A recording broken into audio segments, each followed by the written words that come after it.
It's like, that I was at NCPA they'll be last fine. night. And it's once in a while.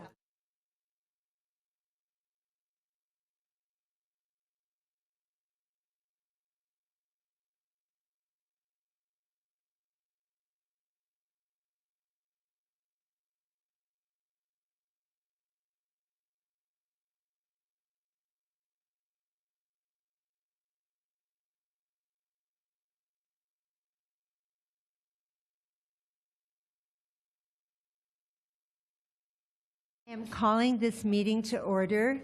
Good evening, everyone, and welcome. I should ask, is the balcony ready? As if, they're always ready. Hello, hello. All right. Well, welcome everyone to the City Council meeting, the Alameda City Council meeting. Tonight is Tuesday, July 21st, 2026, and we are about to go into closed session. But before we do, I would like to ask the City Clerk, Laura Weisinger, to please call the roll. Council members Bowler. Here. Vice Mayor Pryor. Here. Ooh, my volume is on. That was a surprise. Vice Mayor Pryor. Here. Mayor Ezzy Ashcraft. I'm here too. Okay, 3 present. And Councilmember Daysog texted he's running a couple minutes late, but he should be here in a moment. And have we heard from our other We have colleagues? not, but Okay, I can that's text her next. okay. So let's start with the consent calendar. These are routine items that will be approved by one motion unless removed by council members. Do we have any public? I'm looking for a motion and a second to. Well, you should probably tell us what it is that we're voting on. You're approving the negotiators for the, if I can get to my page too, for the theater item and for the Scolaris item, All for right. A and B. Can we approve those in one? Yes. Okay, so I approve that. You move approval, I move approval. and do you second? I do, a second. Okay, we have a motion to approve by Vice Mayor Pryor, seconded by Councilmember Bowler. All those in favor, please signify by stating aye. Aye. I do too. So that passes with 3 affirmative votes, and 2 of our colleagues aren't here yet. And then we go to public comment on closed session items. Madam Clerk, do we have public comment on closed session items? We do. We have one, Kyle Connor. Welcome, Speaker Connor. Come on up. And I always tell people, make the microphone yours at the level you need it. Hello, everyone. Hi. Thank you, Mayor and City Council. I'm here just to be present with this opportunity and the proposal that I think city staff presented to everybody. And just to let you know that I'm ready, willing, and able to move forward and to meet with any of you if you'd like to, or to discuss it further. I know tonight's not the right time, but I just wanted to let you know that I'm very excited about Alameda. I'm very excited about our future here. And, getting through COVID has been a major challenge for our business and our industry. And, we're on the way back. And I'm very hopeful that we can improve our financial future in Alameda as we move forward. That's it, unless there's any questions for me. Thank you so much. This is just public comment, not Q&A, but thank you so much. Thank you very much. All right. And that was our only public comment on the closed session. Okay, so with that, we are going to adjourn into closed session to consider the following items that I'd like the city clerk to please read for us. For AF's conference with real property negotiators pursuant to Government Code Section 54956.8, property is 2317 Central Avenue, the Alameda Theater. The negotiators are the city manager, base for use economic development director, economic development division manager, and assistant city attorney. Negotiating parties are the city of Alameda, successor agency to the Community Improvement Commission, and Alameda Theater and Cineplex. Under negotiation are price in terms of lease and loans. 4B is conference with real property negotiators pursuant to Government Code Section 54956.8. The property is 2440 Monarch Street, Building 43 at Alameda Point. The city negotiators are the city manager, base for use and economic development director, base for use manager, and Jones, Lang, and LaSalle, Managing Director Francisco Torres, and Assistant City Attorney. Negotiating parties are the City of Alameda, Scolari's Restaurant, Inc., Chopper Guys. Under terms are price and terms of lease. 4C is conference with legal counsel, potential litigation, significant exposure to litigation pursuant to Government Code Section 54956.9, subsection D2. The number of cases is 1, with the city as defendant with exposure to legal action. The plaintiffs is Alameda Marina, LLC. 4D is conference with legal counsel, existing litigation pursuant to Government Code Section 54956.9A. Case name is Miller versus City of Alameda et al. Court is Superior Court of the County of Alameda, case number 24CV097206. All right, thank you, Madam Clerk. And so with that, we are going to adjourn into closed session. We intend to be back before the public at 7 o'clock this evening, so see you soon. So everyone who is involved in item 4A, please come on back to 391. Thank you.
All right, everyone, this is the 1-minute warning. It is 6:59, so please take your places.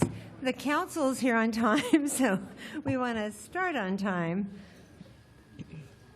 Ooh, it got all quiet. All right, it is officially 7 o'clock. Ryan and Trung in the balcony, are we ready? If the balcony's ready, then everyone's ready. Good evening, everyone, and welcome to the City Council meeting for the City of Alameda. Today is Tuesday, July 21st, 2026. The council has recently returned from closed session, and we would like to report out from actions taken in closed session, if any. Madam Clerk, where are we starting? We'll just go through in the order they're on the agenda. Item 4A was the theater real property negotiations, and staff provided information and council provided direction.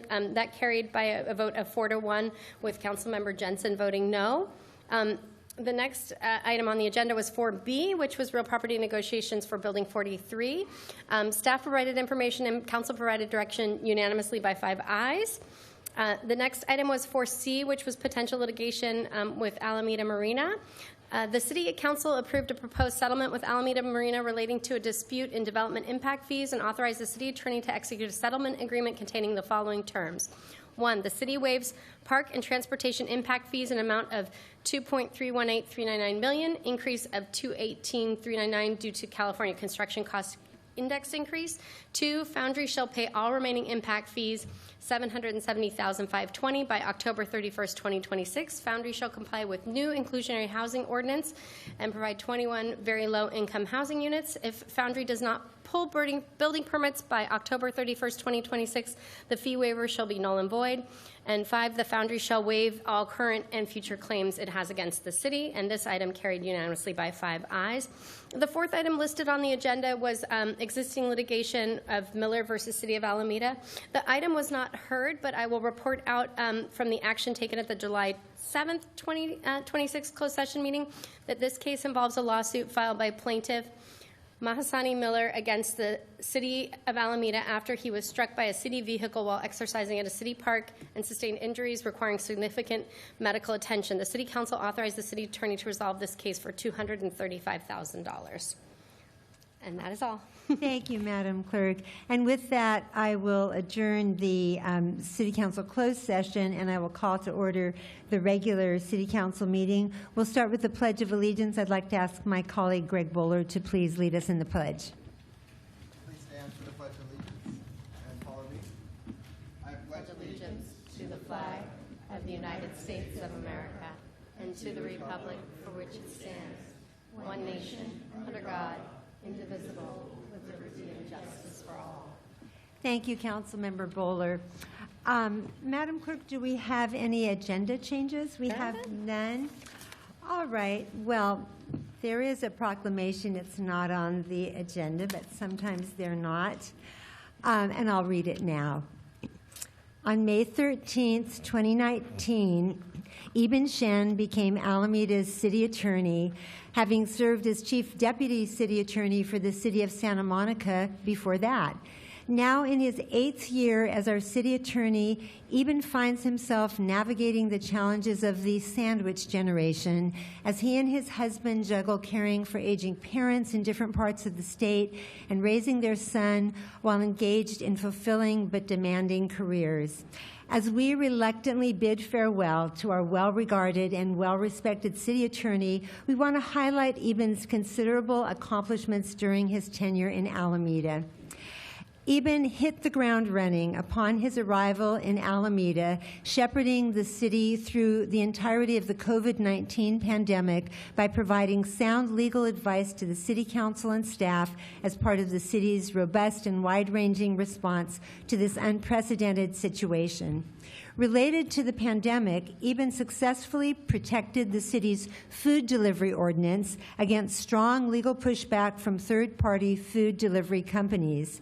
In 2020, recognizing the need to prosecute misdemeanor crimes that the Alameda County District Attorney's Office lacked the capacity to pursue, including domestic violence, battery, driving under the influence, elder abuse, theft, and assault, Eben assisted the City Council in bringing a ballot measure to Alameda voters who overwhelmingly approved it.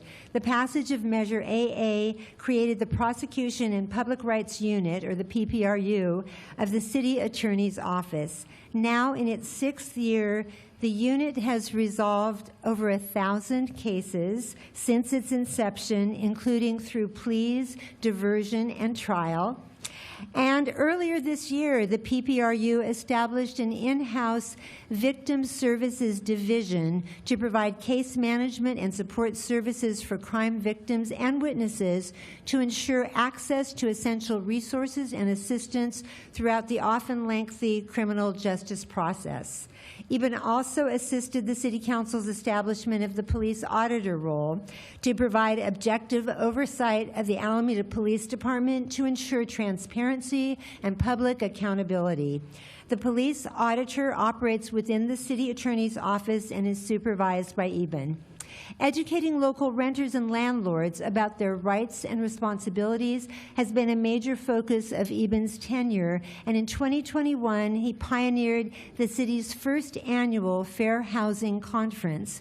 This educational event provides the community, as well as city attorneys' offices throughout the Bay Area, an opportunity to learn from subject matter experts about the latest federal, state, and local laws impacting housing issues and landlord responsibilities.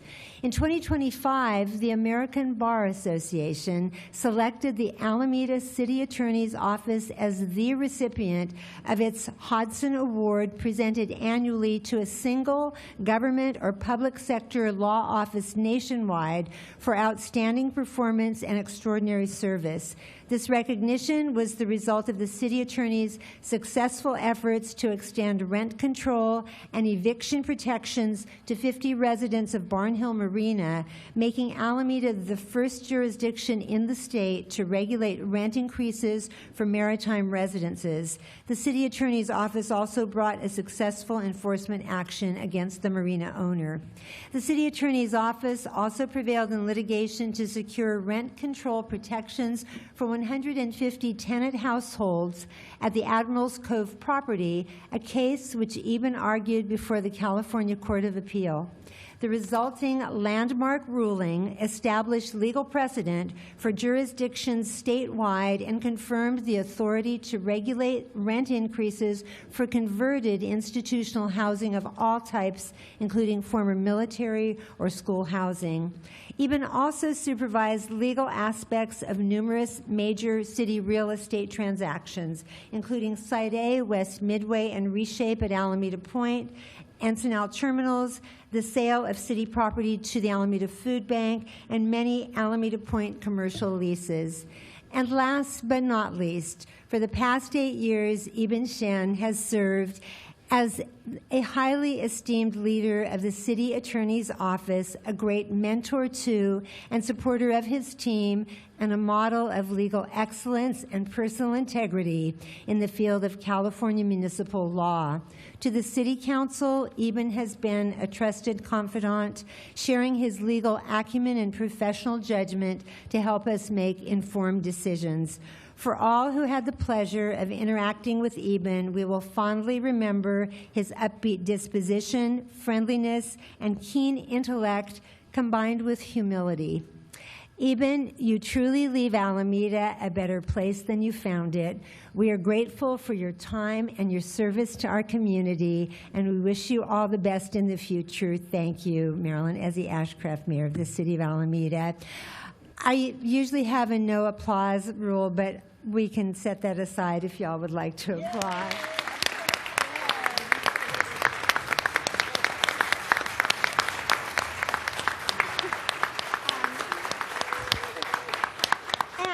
And I think we're going to have some public comment, but Council, will you first join me with Eben, because I'd like to present him with his proclamation. Let's go down in front of the podium, if you would.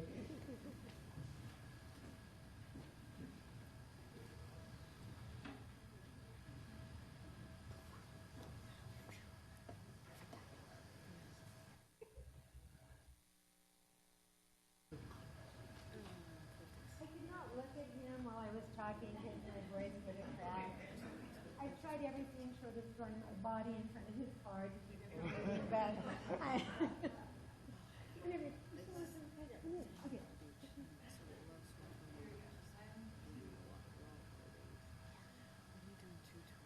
Thank you, Alyssa.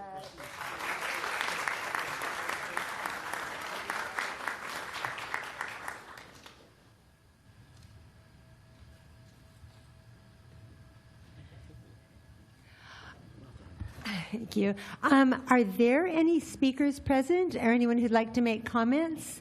Come on up to the podium. Yeah. Oh, yeah. Oh, they're going back to work. Okay. Come on up.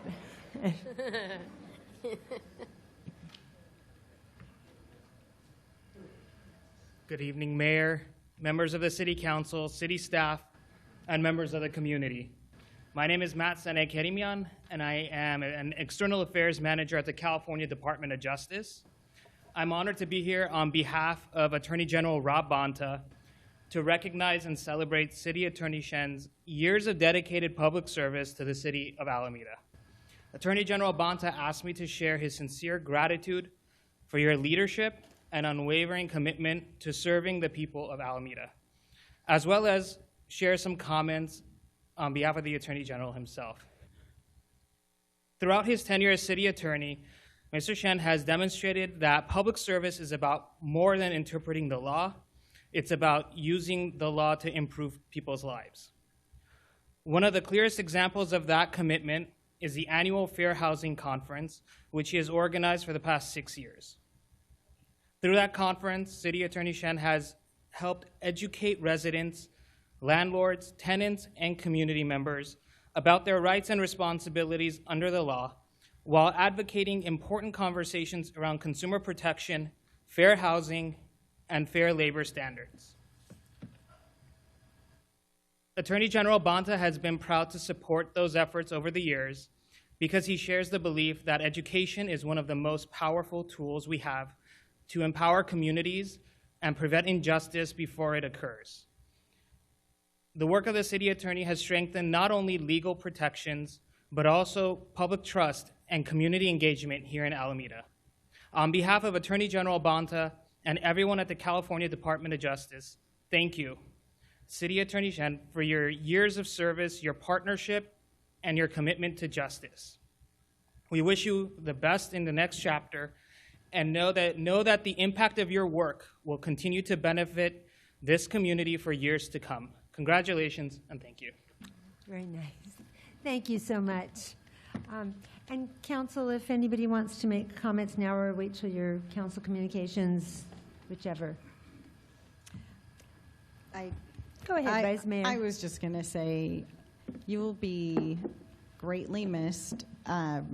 As when I started a year and a half ago, I was a new council member, and you were so extremely supportive and informative, and you've made such an impact, not just on me as, being able to serve our residents, but even recently with the Brubs ban, and and then signing on the amicus briefs. Like, you have just done such a stellar job of helping our residents, our most vulnerable residents, and then also, helping us as a city stand up for everybody, especially in these times where people are being targeted. And I will miss you personally and professionally. Thank you for that. Okay, Councilmember Bowler?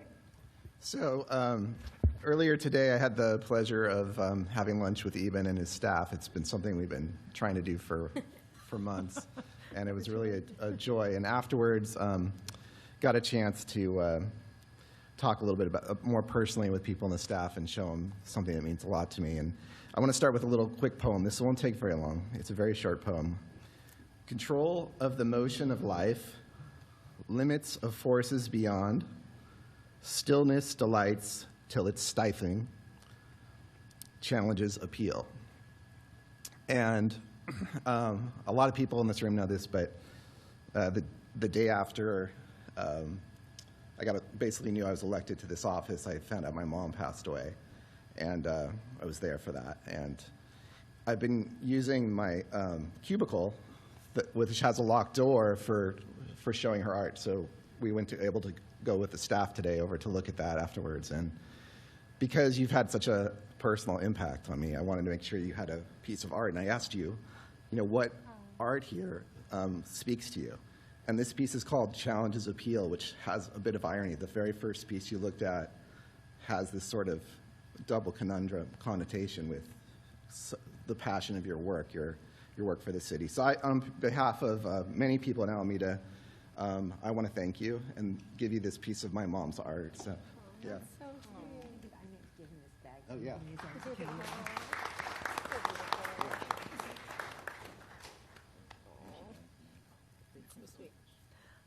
All right. Any other comments? All right. Councilmember Daysog. Well, thank you. I'll keep this brief. I just want to say from the bottom of my heart, Thank you very much, Eben, for all that you have done for the city of Alameda in reorienting the city attorney's office in the way that you did.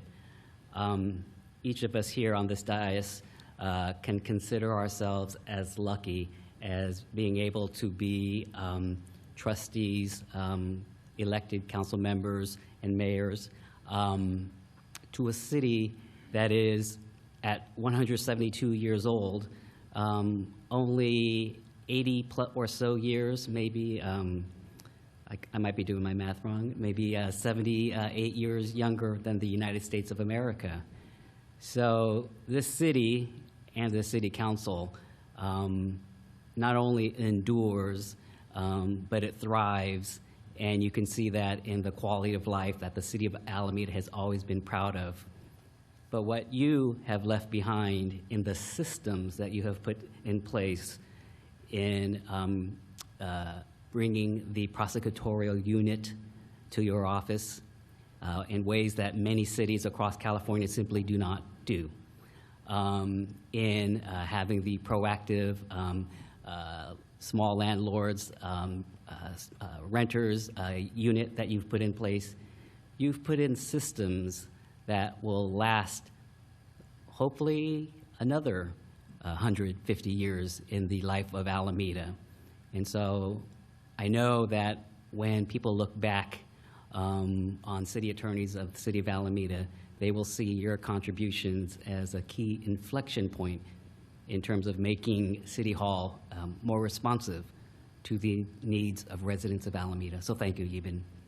Thank you, Councilmember Dayside. Councilmember Jensen? In Alameda, we've heard from the mayor and from our colleagues, we have a number of unique programs in the city attorney's office, and I won't go through them to any large extent, but as a council member here in Alameda, I can say that the city attorneys here in Alameda is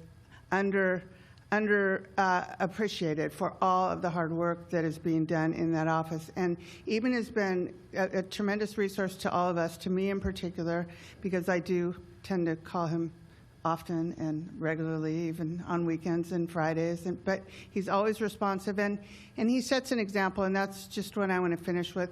Eben's staff was here, and all of his staff that I've ever talked to provide such an outstanding example that he sets. They're responsive, they're considerate, and if they don't have the answer, they get the answer, and they provide it to Alameda citizens and Alameda residents. And that's so important, that we understand that we have this resource that has been in place for the last 8 years with City Attorney Shen, and will continue for the future, thanks to all of the hard work and all the excellent staff that you've brought into Alameda. So thank you for all of that, all you've done.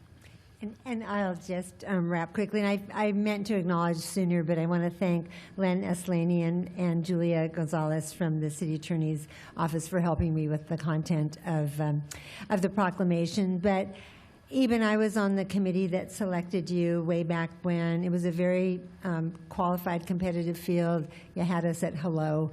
But you have just brought incredible energy and just this attitude that, yeah, we can do anything. This is important. We got to do this. And we do, and it happens. And we're very proud of, as Councilmember Daysog said, the legacy that will remain and continue after you've gone. And for those of us who may be attending the League of California Cities annual conference in, where is it this year? September in Anaheim. September in Anaheim. Our city attorney is speaking on a panel, so look for that. Anyway, but again, thank you. I tried everything possible to convince you, but I guess I wasn't that convincing. But we wish you all the best. Thank you again. All right, so now we are going to go on to oral communication on non-agenda items, but before we do, I'm just going to quickly go over the rules of conduct for a city council meeting. I remind people that this is a business meeting. We're conducting the business of the city of Alameda. It's not theater or a sporting event, so notwithstanding some earlier applause, that was for an extraordinary circumstance. So we ask no applause, boos, cheers, jeers. We don't do the wave. And the reason for all that, besides it makes a meeting go along more smoothly, is public speaking is one of the most stressful things for a lot of people. And I often have someone come to the microphone and say, I've never spoken at a city council meeting before, I'm nervous. And that's wonderful. Not that they're nervous, but that's wonderful that they're there for the first time. It would be really sad if someone didn't get up from their chair and come to the microphone because the last person was booed and they didn't want that to happen to them. So we just ask, and the other thing is, and it's true tonight, that there are often young people in the audience. I love that. Hello, young people, welcome. But we want to set a good civic example for them, and that's what we as adults should be doing. And so let's just make this a safe place to speak, to listen, to be heard, treat people the way you would like to be treated. You can certainly hold signs. That's your First Amendment right. I just ask that you not hold them over your head and block the people behind you, and just unless you're in that very last row. And we'll have a nice, productive meeting. And then I just always have to read this language from the California Penal Code, which states that California Penal Code Section 403 states it is a criminal offense for any person to, without authority of law, willfully disturb or break up any assembly or meeting that is not unlawful in its character, other than an assembly or meeting referred to in Penal Code Section 302 or Elections Code Section 18340. First violations will receive a warning, and continued violations will require additional action, which could include police intervention.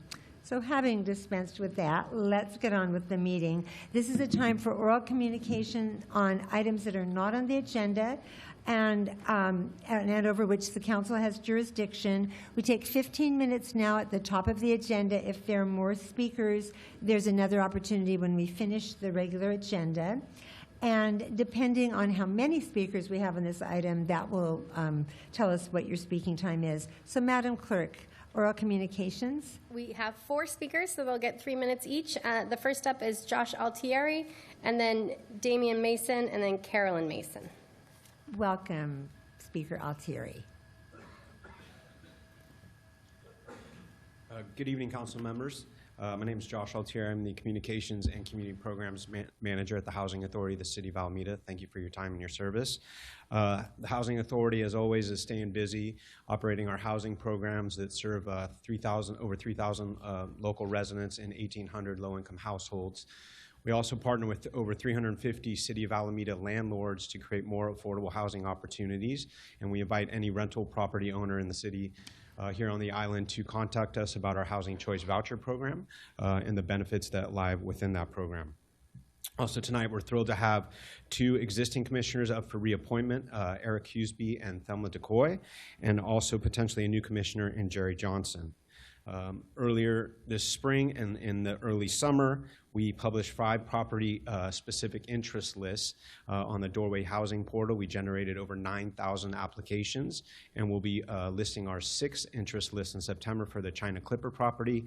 And we invite anyone that's interested in those in that affordable housing opportunity to visit our website at alamedahsg.org or sign up for our email newsletter at www.ahagroup.click.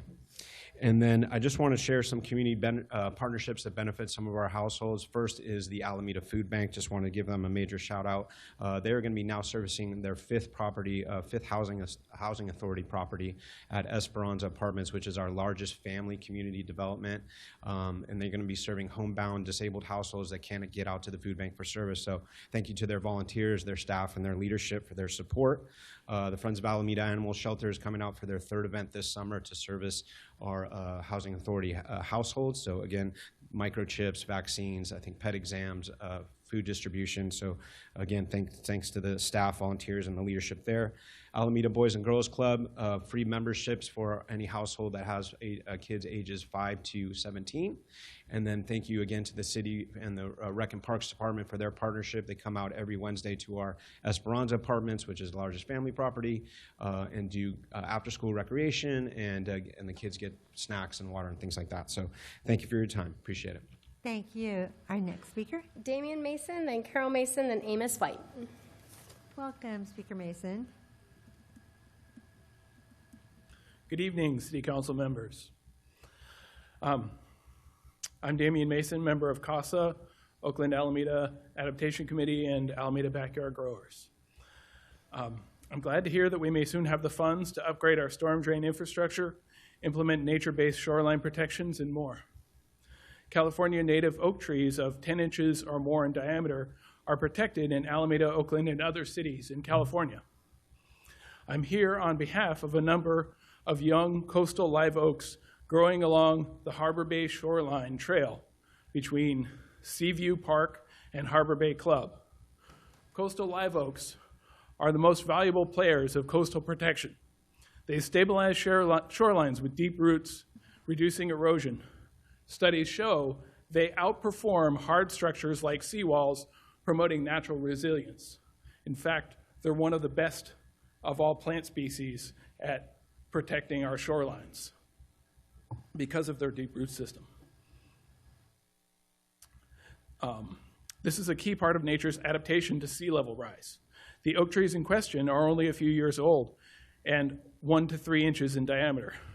Unfortunately, the current plan is to remove all of them.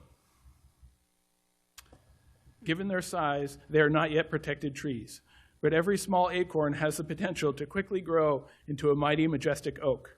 I'm confident that we can find a way to include them in the city's nature-based sea level rise adaptation plan. I personally witnessed the dedication Alameda City staff and officials have shown in building climate resilience through applied nature-based design. I trust a path can be found within the shoreline designs to preserve these trees by working them into the final design plan. Thank you for your time and attention on this matter. Thank you. I have a visual as well. I didn't get it within the noon timeline, but it shows you a If sample you provide of the it to trees. to Ms. Rosalinda there, she will get it to us. Thank you. Our next speaker. Carolyn Mason, then Amos White. Welcome, Speaker Mason. Hello. Hi. Hello, City Council members. My name is Carolyn Mason, and I grew up in Alameda and on Otis Drive, and I can remember when heavy rains happened and cars would go down the street, waves would come into our garage. And things have improved since then. But anyway, I am glad to hear that we may soon have funds to upgrade our storm drain infrastructure, implement nature-based shoreline protections, and more. California native trees use of these 10 of at least 10 inches or more in diameter are protected in Alameda, Oakland, and other cities in California. I'm here on behalf of a small number of young coastal live oaks growing along the Harbor Bay Shoreline Trail between Seaview Parkway and Harbor Bay Club. Coastal live oaks are the MVPs of coastal protection. They stabilize shorelines with deep roots, reducing erosion. Studies show they outperform hard structures like seawalls, promoting natural resilience. This is a key part of nature's adaptation to sea level rise. The oak trees in question are only a few years old and 1 to 3 inches in diameter. Unfortunately, the current plan is to remove all of them. Given their size, they are not yet protected trees, but every small acorn has the potential to quickly grow into a mighty, majestic oak. I'm confident we can find a way to fit them into the city's nature-based sea level rise adaptation plan. I've personally witnessed the dedication Alameda City staff and officials have shown to building climate resilience through applied nature-based design. I trust a path can be found within the shoreline designs to preserve the trees by working them into the final design. Thank you for your time and attention. Thank you. Our next speaker. Amos White. Welcome, Speaker White.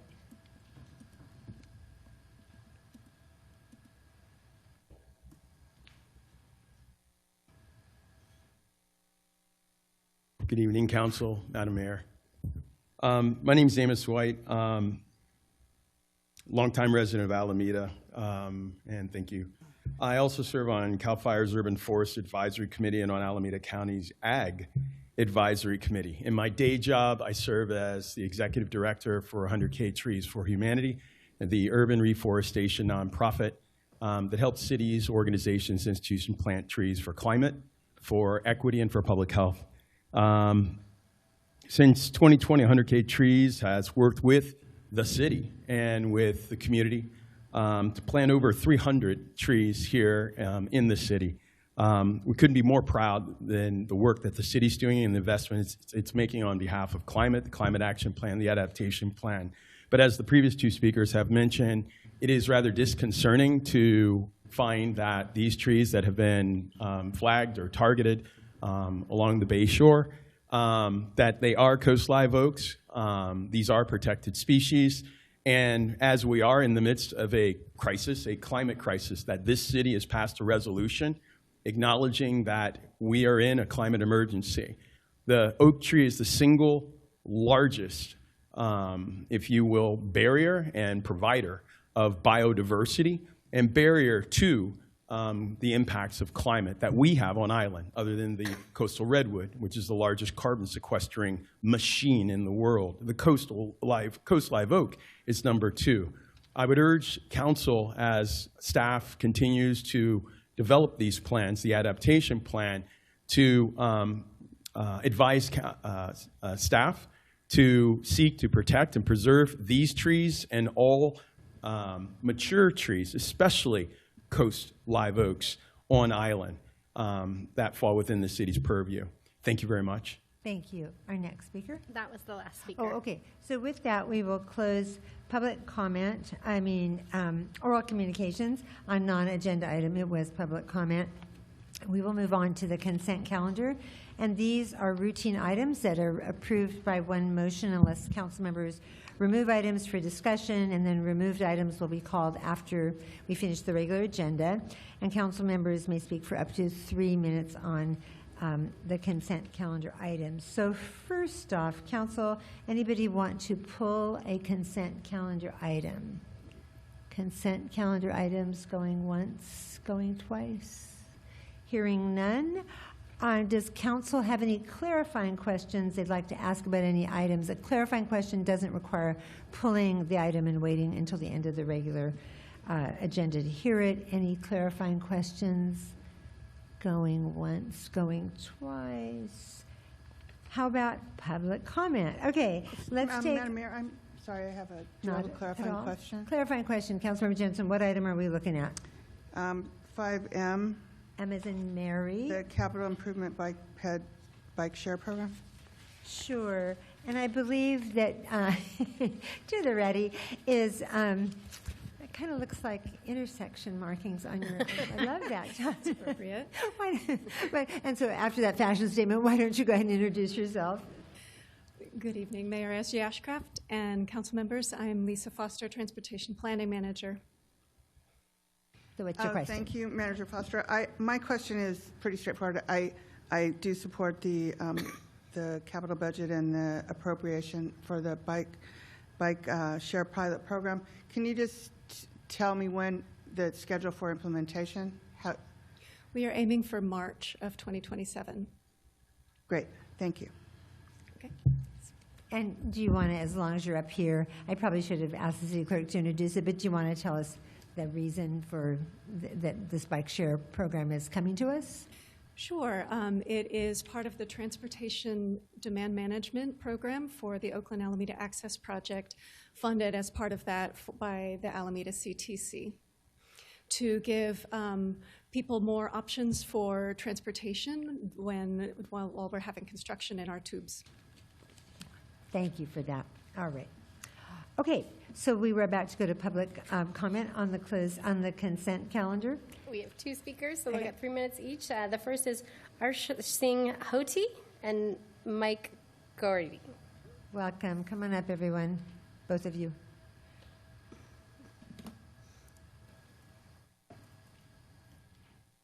Hello, good evening, Honorable Council and City. Move the microphone up a little for you. I absolutely can. Good evening, everybody. You may have seen me before. My name is Arsh Singh Hoti. I'm the General Manager of the Alameda TMA. Here to speak in support of Phase 2 of the Oakland Alameda Water Shuttle, and then also the bike share item that we reviewed a couple months ago. Phase 1 of the water shuttle has shown very strong support and strong ridership. So we're excited to continue to be a funding partner and a managing partner with the city for OAWS. And then also bike share, like we talked about before, fills that last mile demand for intermodality. So we're also excited to work with the city as such. Thank you. Appreciate it. Thank you. Our next speaker. Mike Gorley. Welcome.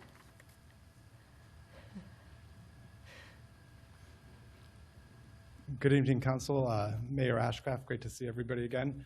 Mike Gowerty, Director of Planning for San Francisco Bay Ferry, also proud resident of Alameda, but here today in my capacity with the ferries. And I just want to communicate my Board of Directors' support for item 5L, which relates to the extension of the water shuttle project. Not only our board, but the pilot service committee that approved this item to our board are really enthusiastic and committed to seeing this project extended for another 2 years. So our board adopted the extension of the agreement that'll be before you on the consent calendar, and they're legitimately excited about this project. This is a different way to do ferry service than anything we've tried before on the Bay, and we've had other cities already come up to us and said, how do we get that deal? And what it takes is a great partner that has the staff commitment to do the planning work, to do the implementation work, a city and its staff that can find the partners willing to fund this project and give you another 2 years of funding to continue the project.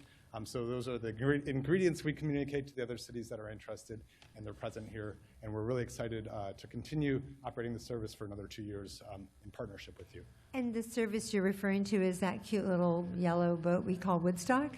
The small but mighty Woodstock. Yes. 32-passenger boat that carried over 1,000 people in May. First time in its existence. In the month of May? In a day. In a day? 1,000 people? We had our first 1,000 day in May. Wow. Well, the official second year of the project is actually just passed, I believe. And so our agency, in collaboration with your staff, is going to be preparing a comprehensive 2-year evaluation report of the project. And we should have that ready to bring forward to the public later this fall. But sneak preview, the results are good. Go ahead. Also, please. since I'm here, Yeah. I'd like to also speak to item 5M, and I'll just be very brief. On behalf of the ferry system as a whole, we're always supportive of making it easier, giving our passengers more options to get to the terminal, particularly when they don't result in more congestion for the communities that we serve. So, our agency wholly supports the initiative and the efforts of the city to promote bike share in the community. Thank you so much for that. Thank you. And just segueing on to the anniversary of Little Woodstock, there will be a birthday party with cupcakes on Friday, July 31st, down at Bohol Circle Park. I hope everybody knows that is where Woodstock leaves from. There's probably something going on the other side, but I don't know what happens on the other side of the estuary. But 11:45 a.m. to 1 p.m., come out and celebrate Woodstock's birthday and get a cupcake. Next speaker? That was it? Okay, all right. Then with that, Council, any comments on any of the consent calendar items? And then I'm just looking for a motion in a second. I move that we approve the consent calendar. Motion by the Vice Mayor, seconded by Councilmember Bowler. All those in favor, please signify. Oh, I'm sorry. I will vote no on 5D. No on 5D for Councilmember Dayside. Okay. And with that, let's take a vote noting the no on 5D for Councilmember Daysog. All those in favor, please signify by stating aye. Aye. Aye. Any opposed, any abstentions? That was unanimous. Okay, thank you so much. Okay, Madam Clerk, moving on. Where are we? 7A. 7A. Yeah, Oh, it's a big this exciting item.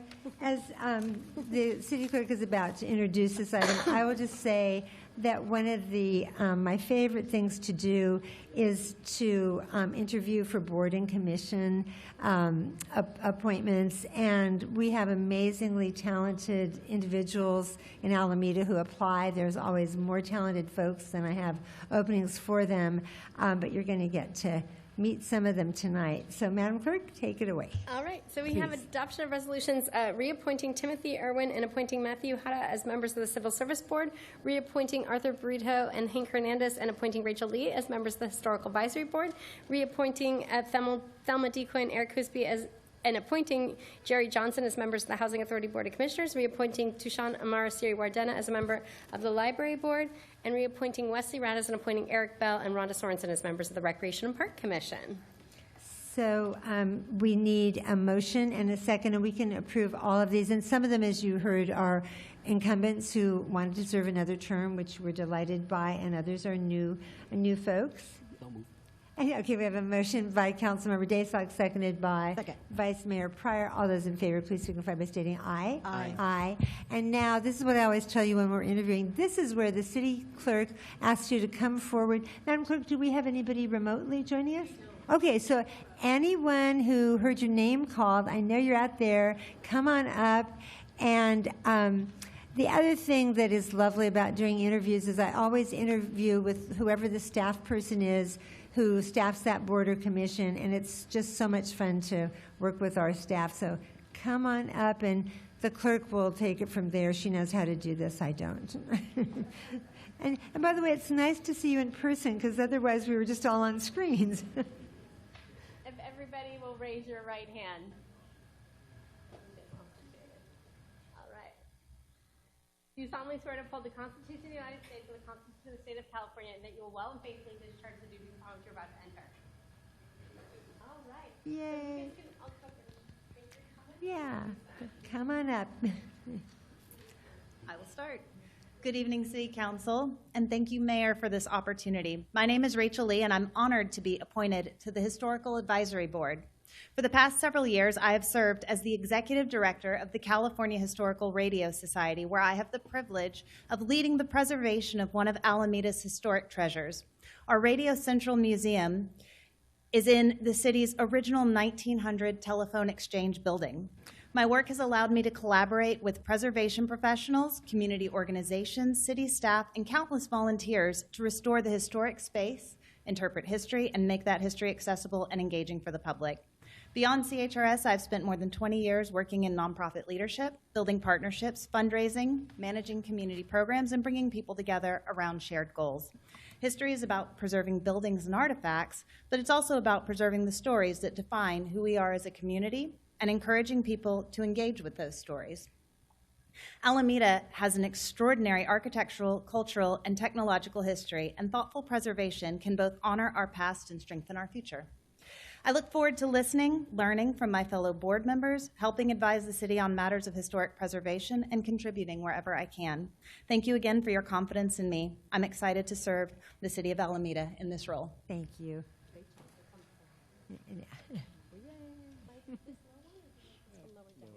one's good? Okay, great. Good evening, Mayor, Council members. My name is Gerald Johnson, or Jerry Johnson. I really appreciate this opportunity to work with the Housing Authority and the Housing Commission. I've been a resident of Alameda since 1988. I worked with the Alameda Fire CERT team leader. I want to hold the microphone a little closer. I worked with the Alameda Fire CERT team leader 2005, 2009. Retired organizational consultant, 4 years unhoused. Trained with various government agencies, fiduciary over at UC Berkeley, extensive corporate knowledge. And I'm looking for an accessible, affordable Alameda. I'm looking forward to working with everybody and making this a better place and keeping this the wonderful island that it's been for years. Thank you so much.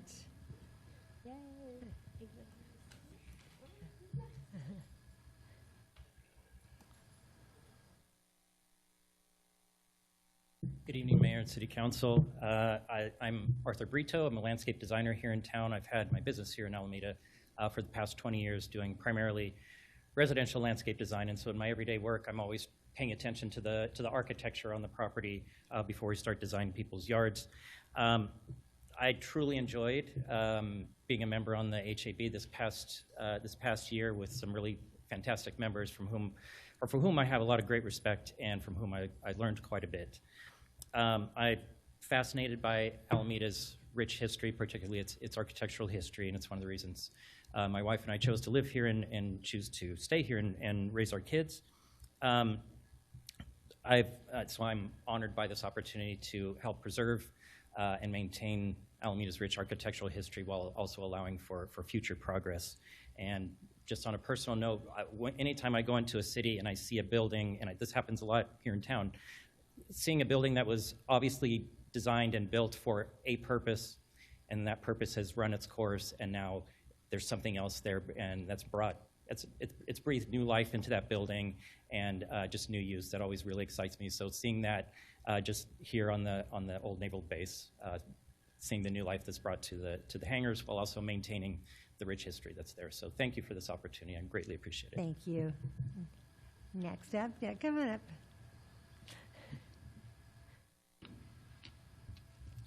Good evening. My name is Matthew Hada. I'd like to thank you, Mayor Ashcroft, and the City Council for appointing and approving me as the newest member of the Civil Service Board. I recently retired effective June 30th from public service at the County of Santa Clara and also the City and County of San Francisco. And I'm looking forward to and very excited to continue public service for the city in which I reside in a smaller capacity. So thank you. Thank you so much. Come on up.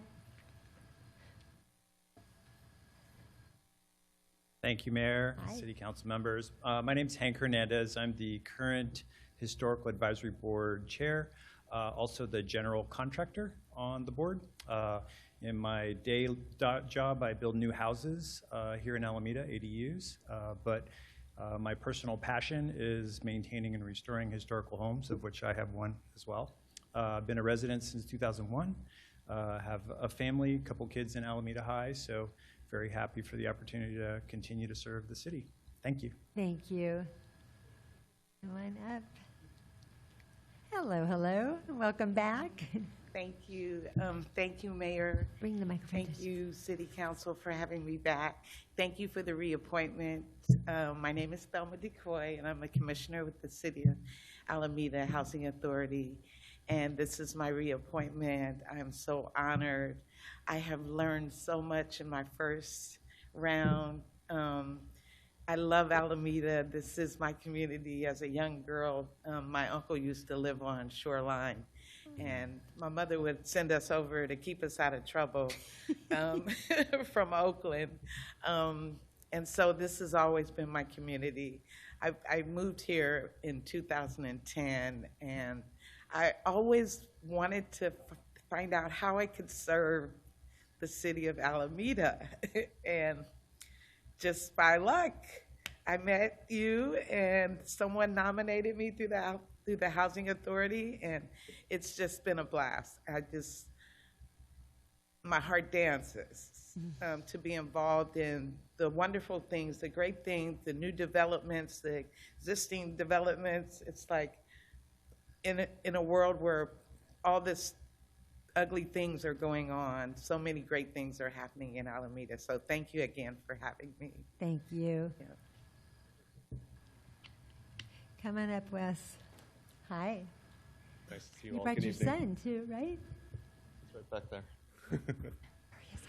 Good evening, Mayor and council members. I'm Wes And Mom. Rades, and I want to thank you all for the opportunity to continue serving on the Recreation and Park Commission.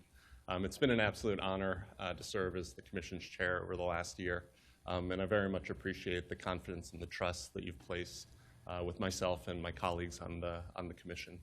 It's my hope that you'll continue to view the commission as an extension of the council's public engagement for parks and recreation issues, so that these spaces and programs can remain a critical part of the civic infrastructure that we all value so much as Alamedans. Look forward to continuing the work. Thank you for the opportunity. And in keeping with the role, if the light holds, I'm headed right back to a park later this evening. So thanks very much. Very nice. Take the family. Thank you so much. Hello, hello. Hello, and excuse me, good evening. First, let me thank Mayor Ashcraft, Director Long, and the City Council for selecting and trusting me to serve this wonderful city. As I mentioned in my first meeting with the Mayor and Director Long, I consider parks to be the hidden treasure of any city. Good, clean, safe, and usable parks that build communities, they increase property value, and they support healthy citizens, young and old alike. My name is Eric Bell. I have been a practicing certified public accountant for nearly 30 years. Yes, parks have helped me to look young. In addition to leading my own accounting practice, I hold full-time positions as an accounting professor at Las Positas College and also at the Haas School of Business at UC Berkeley.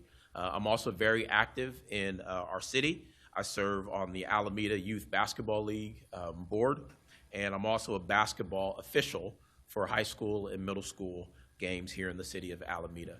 I'm a 15-year resident, but my wife and my two younger kids are lifetime residents of Alameda. So I look forward to bringing my passion for our city as well as my fiscal prowess as an accounting and finance professional to support the Parks and Recreation Department and the city of Alameda.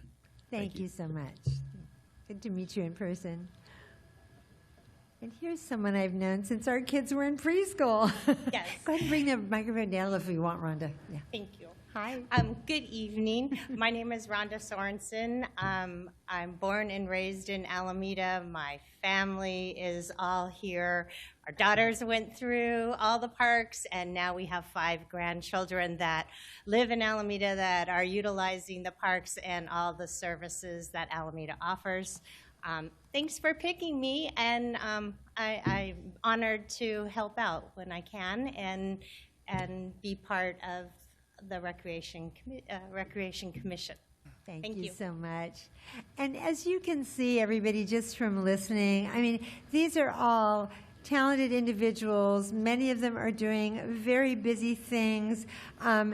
Editing journals, just full-time jobs, and yet to a person, what interested them is they wanted to find a way to serve their community. They had a skill or a talent they thought they could share.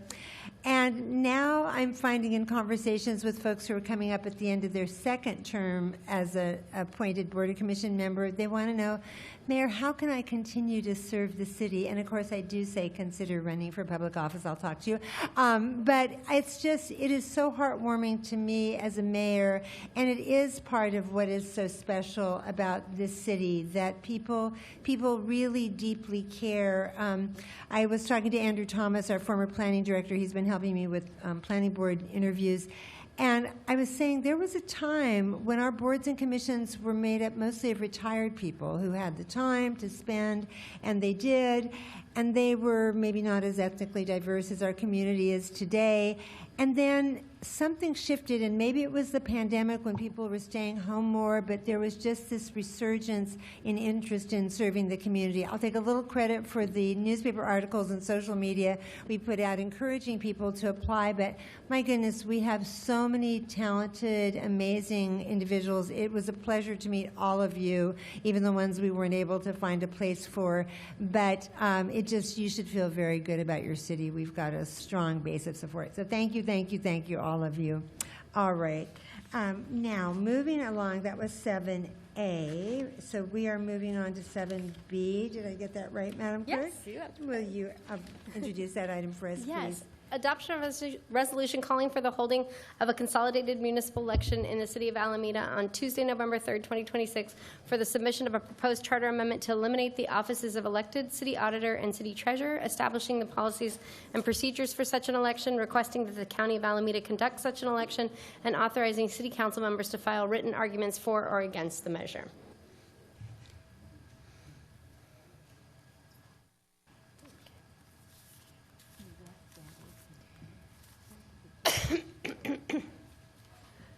I'm sorry. Okay, so how should we proceed on this one? So this item is another charter amendment that was brought forward by the council subcommittee, and tonight you're considering it, and then you will, address the argument. So good night, everyone. Thanks for coming.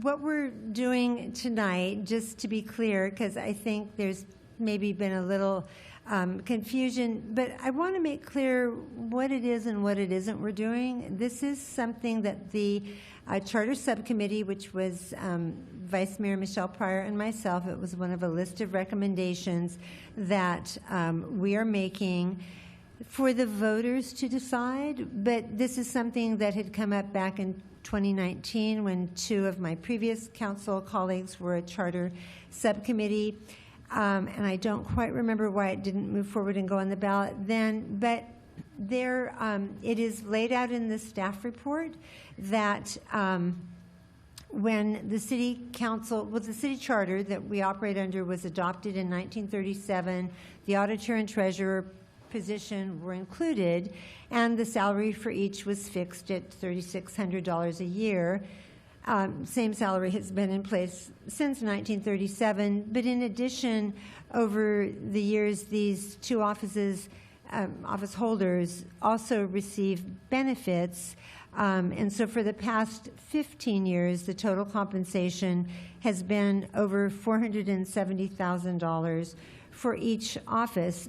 But so this is what we will bring to the voters if the council votes to allow the voters to weigh in on this, because a lot has changed since 1937. For instance, there are now many laws in place that govern how municipal finances are handled, and as far as auditing and reporting functions, heavily governed by state law.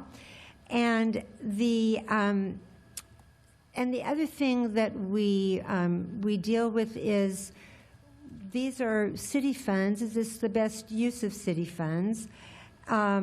We know from research the city clerk's office did, and thank you for that, that there is no city in Alameda County that has an elected treasurer, and only 2 cities have elected auditors, Berkeley and Oakland, and those 2 individuals perform a different function than ours does. But those are the reasons that the vice mayor and I, and when we did our meetings, we did it with the city attorney and the city clerk to go over these items, and that's why we thought this was worthy of bringing forward as a possible ballot measure. But Vice Mayor Pryor, I want to turn it over to you. Yeah, I was going to say the reason why I'm in support of this charter amendment, but I just want to emphatically state that this position is in no way a reflection of Kevin Kennedy and Kevin Kearney, who currently hold these positions. They both have served this community diligently and with integrity. This is not about that. When I in collaboration making this decision for the city, I always endeavor for any decision to take the personalities out of my thought process. So when I just look at just the positions, they're currently, because of the laws and also how we do our own practices, they're redundant. The city regularly uses third-party auditors, and the city has a finance department that regularly reports to council in public meetings. Again, this has been said, but over the past few decades, many regulations and laws have been implemented to protect residents from impropriety and to increase transparency. And also, as the mayor noted, Alameda currently is one of the few cities that has not faded out these positions. And then again, while this is my stated position, the vote is to put this charter amendment on the ballot, and residents will weigh in. I mean, they may agree or they may not agree, but I do believe it should be on the ballot. And I'll just add one last thing, that one of the considerations was we always look at the financial impact of an item. And so eliminating these 2 offices will decrease the city's general fund expenditures by at least $84,000 per fiscal year, because that is the cost of the benefits that we've, salary and benefits, I guess, that we've been paying to the auditor and the treasurer annually. And so then the city council as a body can decide, well, is there another way we might spend all or some of that $84,000 if we wanted to, say, do an audit of a particular city program or system. That's what mayors of Alameda County know each other, and the mayor of Berkeley furnished me with the website for their auditor and the studies that that auditor has done over the years and the dashboard, keeping track of them.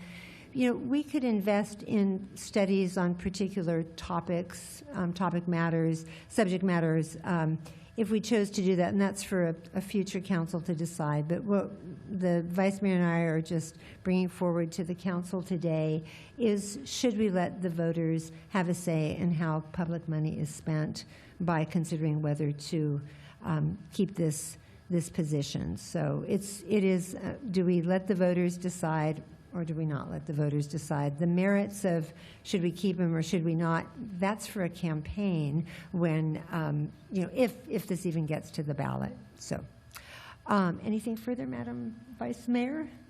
No. Okay. So then we'll start with any clarifying questions from the council, and then we'll go to our public comment. Clarifying questions, council? Councilmember Jensen. Thank you. Thank you for mentioning the need and the relevance of the positions. You mentioned that there's been new laws established recently to provide independent oversight of financial transactions and audits, and I'm just wondering what those laws are and how they pertain to Alameda. Oh, well, the point was since 1937, and I would look to actually the city manager and the city attorney to give me some specifics or even general on that. But like, how do our practices differ now? I'm just going to go general. There's the budget piece and there's the investment portfolio. The council does review the city's investment portfolio. That is a newer requirement. I don't know what year that was made a requirement, but cities now have to disclose and review the city's investment policy annually at a public meeting. The budget gets reviewed every 6 months, and there are, I don't know if our finance director is here in the audience tonight. I see Ross in the back, but there are government accounting standards that come online every year related to how city funding and spending is reported, both as part of the audit process and in budgeting. So I don't know if Finance Director McCarthy would add to that, but if you just help answer Councilmember Jensen's questions, like what laws are in place now that didn't exist in 1937 before any of us were here, but that pertain to oversight of the city's finances? So in the past 80 years, or however long it's been, sure. So in the late 80s, the Government Accounting Standards Board was created. We call it GASB, and these are basically they're the oversight of the accounting practices in local government. They issue statements. We're at GASB about 105, I think, is the last one that's done, and these are just consistent updates that we make to the practice of accounting our financial statements. So you've probably seen it's like 300 pages long or so, and a lot of that is due to the GASB standards that have been implemented over the last 40 years since the Government Accounting Standards Board was opened. Our most recent one was 101, GASB 101, which had to do with employee deferrals for payroll, so vacation time and sick time and that kind of thing. So we get into a lot more detail if you want, but it's it's a fun journey to go down if you'd like. Well, that's very helpful, and I'm going to talk. I don't have any questions about the investment policy because I've actually worked with the treasurer on the city's investment policy in the past since I've been elected. But I did want to follow up on the GASB standards for audit and spending, and I just want to get clarity that the change in standards, how does that ensure that the city council is always aware of any findings or deficiencies in the public audit? Yeah, so we get what's called a memo of internal control from our external auditors. We call it the MOIC, and that we report that yearly to the city council after all of our audits are done for that fiscal year. So our last fiscal year deadline is March 31st, and that's called the single audit. We have in the city we have 8 to 9 external audits depending on, so those are reported yearly to the council with findings. We've been not lucky, but we've been very good recently in not having any findings. We'll have other matters that, hey, you can fix this, you can tighten this up a bit or do that, but we haven't had any findings since in the past 3 years. Thank you. And then for you, the city manager, or for the director of finance, then would you say that these two elected offices, oversight offices, are irrelevant, and the city has not ever received any benefit? I'd rather not comment, but if you'd like to. Yeah, I mean, they're an elected office in the charter, and we respect the work that's done. What I think the point that our finance director was making, that I was making, is that there have been a lot of new transparency requirements and checks, and so that's probably where I would end the comment. I value the input of our auditor and treasurer, but I also know that we have a number of systems in place currently. A lot of the cities throughout the county don't have those positions and are under the same legal requirements that we are. Thank you. And my last question for the subcommittee, but they may defer it to you, City Manager. The Mayor and Vice Mayor, you mentioned that there's cost savings through elimination of $31,000 annual salary and benefits for each position. I was wondering if there's any cost savings ever associated with these positions.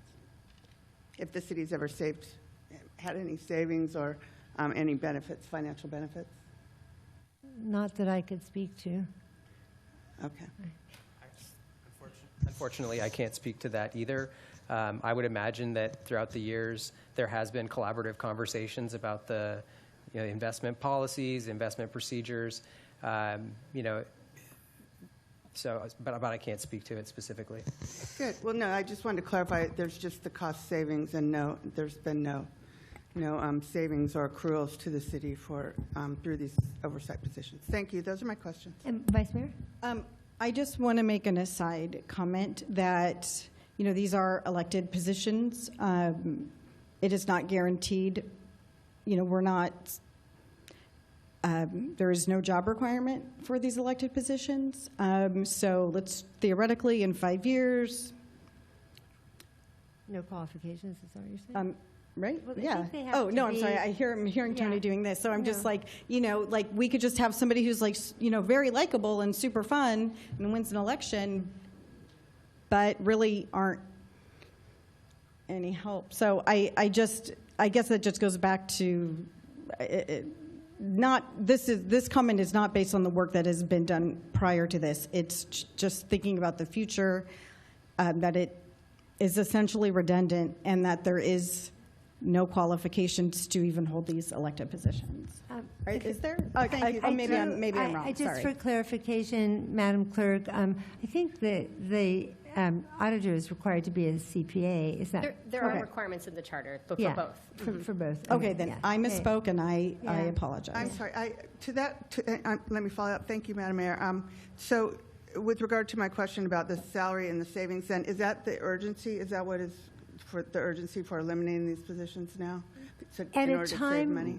time when every city, including ours, is facing budget deficits, when we don't have the funds we need to do a lot of things, and I mean to say with regard to public safety, our homelessness response, infrastructure, I could go on and on. I think it behooves us as part of the fiduciary duty we hold as elected representatives not to make the decision, not to decide for the voters. We wouldn't be able to do that anyway, but simply give it to the voters to decide, because this is public money. And I do think that for the amount of work expended and then for $84,000 a year, I just think that there might be ways that if we had that money, we could either put it to other programs or maybe some other fiscal oversight if we thought that was necessary. But I agree with what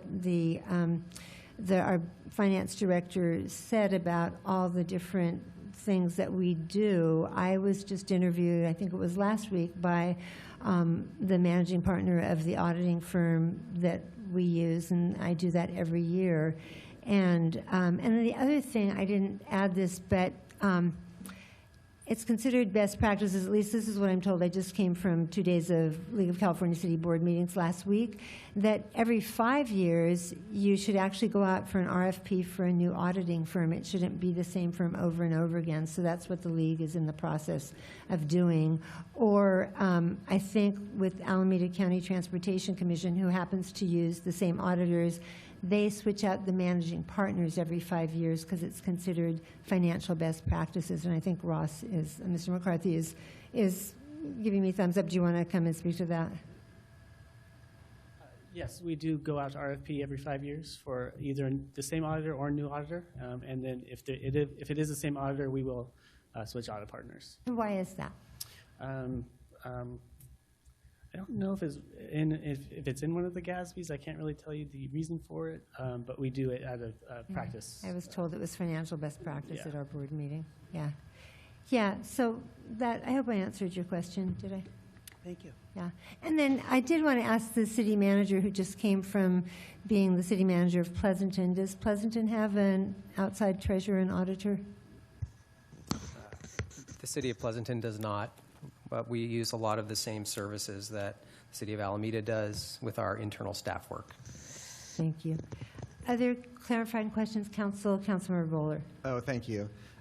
Just trying to get to the core question that I think Councilmember Jensen started with, which is what problem are we trying to solve tonight? I can't imagine it's simply saving the money, because these roles have been around for a long time and they have some important functions. So is the concern also that there's 2 offices, that there's outdated duties, lack of efficiency, lack of accountability? What is the underlying concern that led to this? So we were a charter amendment subcommittee, and there is a charter provision that creates both the elected treasurer and the elected auditor. And so we are saying, let the people decide if they want to continue that. And so I suspect that there's a proposal to maybe do a hybrid and decide to remove one and go forward with the other.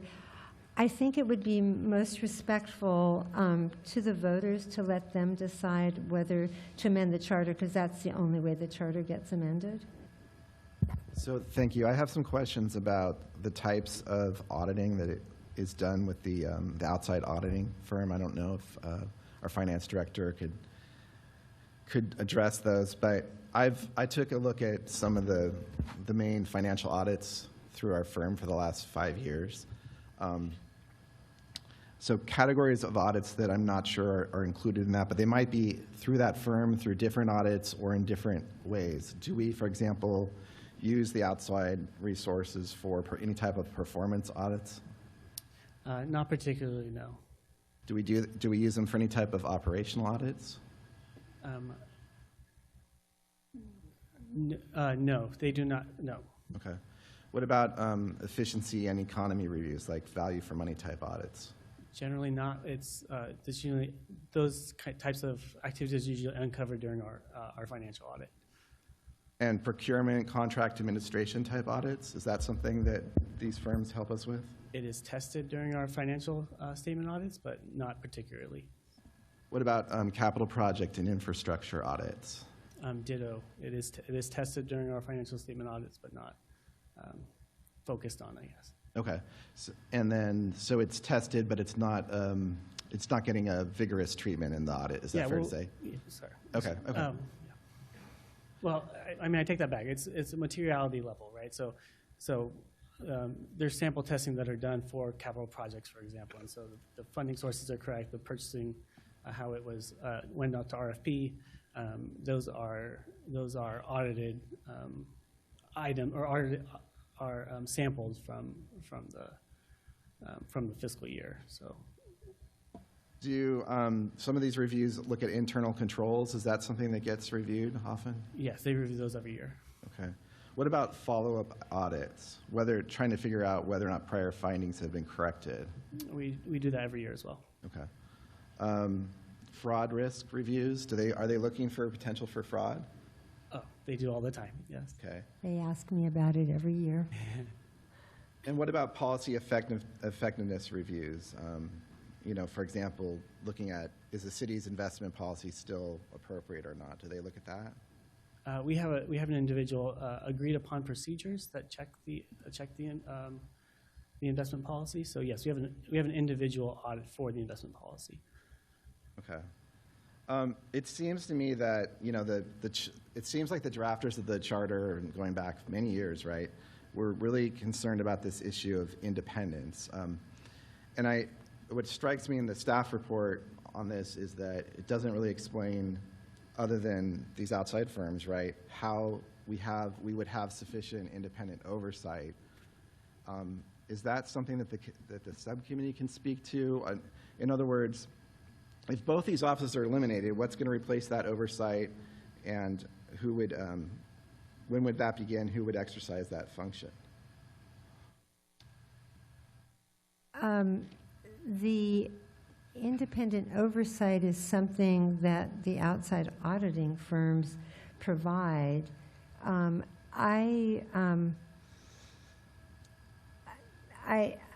not sure you want, I mean, the independent auditing firms come and they look at what the city's finances are and all the things Mr. McCarthy told you.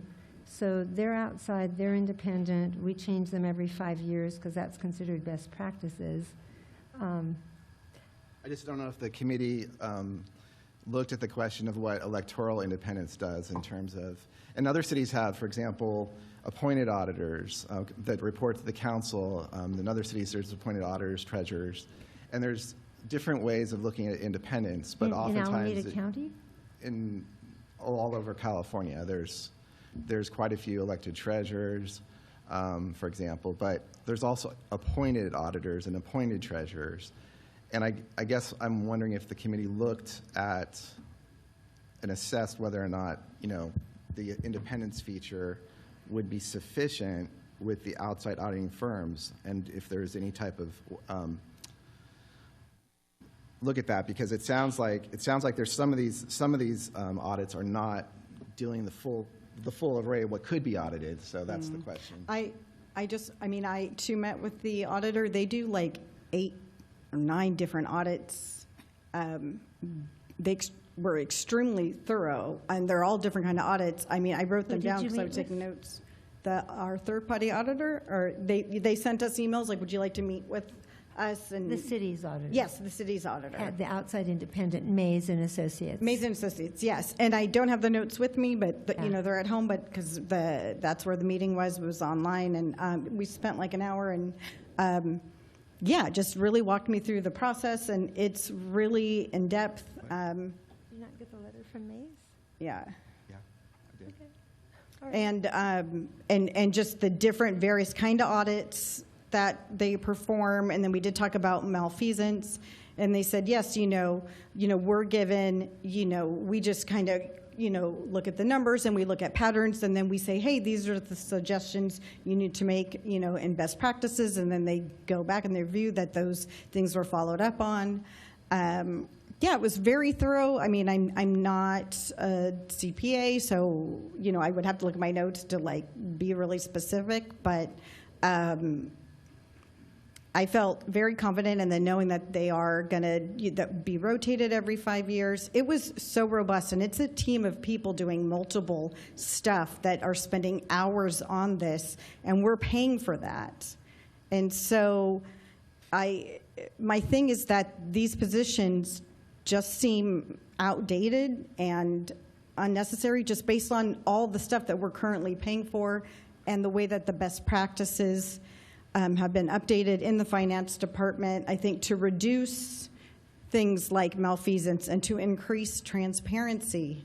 And I have not been, you know, I've only been on council a year and a half, so I can't like go back 10 years, but, you know, I cannot speak to anything that was ever brought to my attention that our electeds noted, and doesn't mean it didn't happen. I'm just saying it wasn't brought to my attention. So you know, I just want to be very clear, you know, of like, oh, one of these two people, or these two people noticed something that the team of finance officers didn't notice, or that the team of, you know, the auditing third-party team didn't notice. Again, it's really just in my opinion, that it's just outdated and redundant, and we're paying for it, and it's because we're doing it because we really, we've always done it. So let's continue. I disagree with that, but again, the voters might say, you know what, you're crazy. We're going to keep these people, and that's fine. I think we need to leave it up to the voters.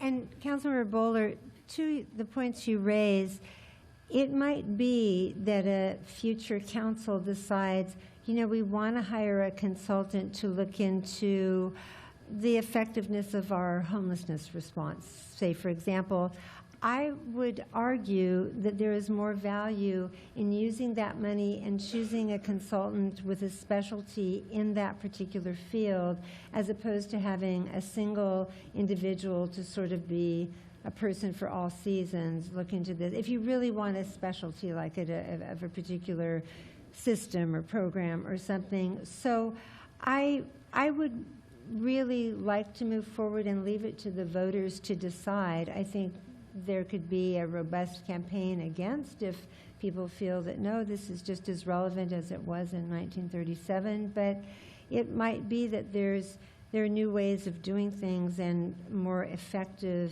economical ways of spending our money. So we did put a lot of thought into this, and I know, and I appreciated the Vice Mayor bringing this up. It's not personal. These are folks who they're devoted, engaged members of the community.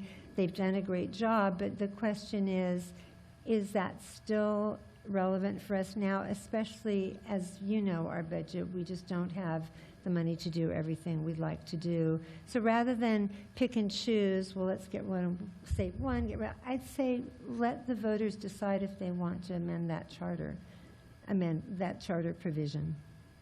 So, yeah, thank you. I appreciate your response and the work that the subcommittee did. I appreciate what the Vice Mayor was saying about the value of Mays, the outside firm, and I met with a representative from the firm and as part of the lead up to this meeting. And I do think that it's a good question, though, for our actual city officers, to our city auditor, to our city treasurer. I mean, what does your current duties add? How do they add the greatest value, and what duties maybe no longer make sense? Well, how has this evolved over time? Each of them has served in these roles for decades.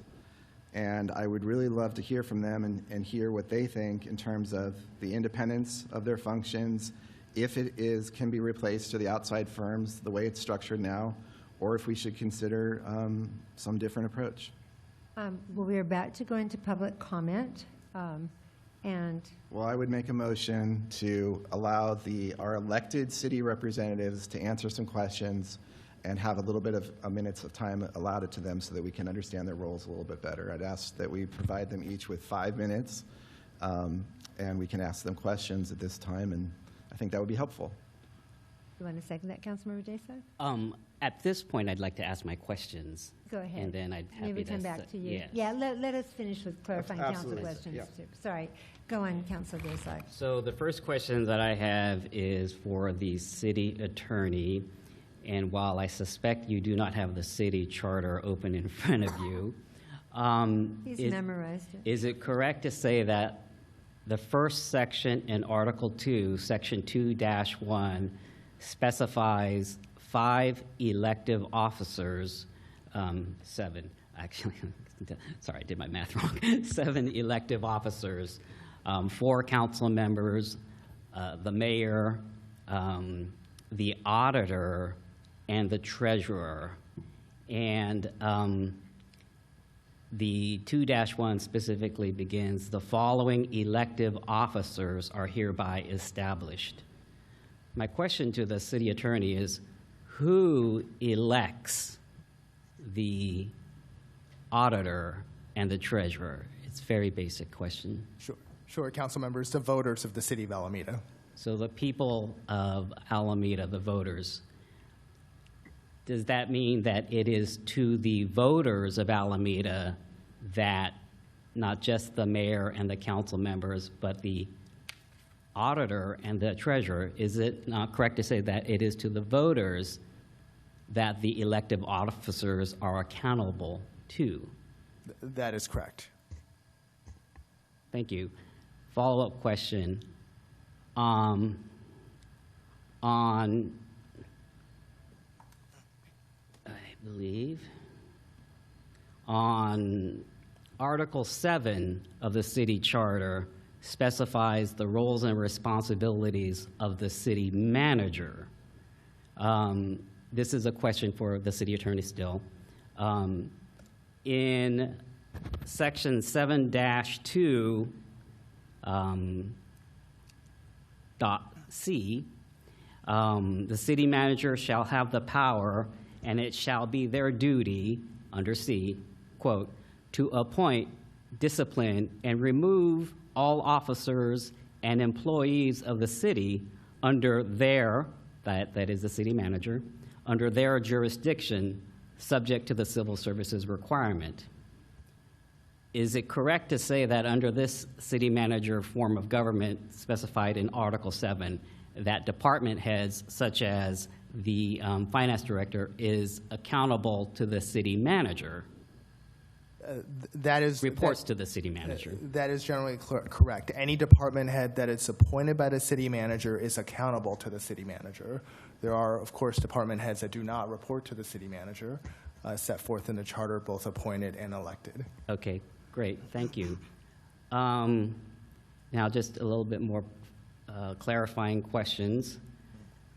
Under Article 4, which is the article devoted to the city auditor, is it correct to say that Section 4-1 specifies the accounting requirements for persons who wish to hold the auditor position, the elected auditor position? Is it correct to say that the section reads, the auditor shall have, at the time of their election, a degree in accounting or business administration, or be licensed as a certified public accountant, and 5 years of accounting experience? Is it correct to say that those requirements are specified in the, for the elected auditor in the city charter currently? That is correct. And with regard to the requirements of the city treasurer, is it correct to say that the first section reads, the treasurer shall have had, at the time of their election, 5 years' experience in administering investment programs and be licensed as a chartered financial analyst or certified financial planner? That is correct.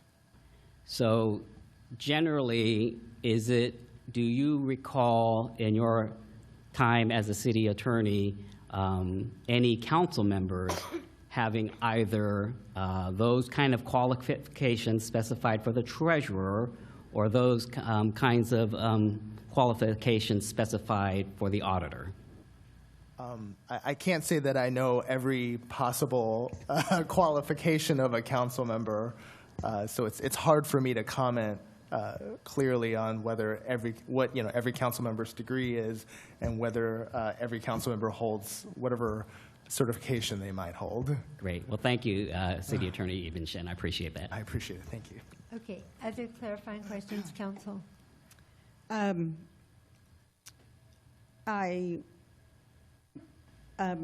Yes. So, Director Ross, how many people are work in the finance department? We have 18 FTEs. 18. Okay. Thank you. Okay. Thank you. You can sit down. Okay. Councilmember Buller, you were making a motion to allow both the treasurer and the auditor to have 5 minutes of speaking time. I'm okay with that. It's a motion by Councilmember Buller, seconded by Councilmember Daysog, and we need 4 affirmative votes. We might have 5. All those in favor signify by saying aye. Aye. Aye. Okay.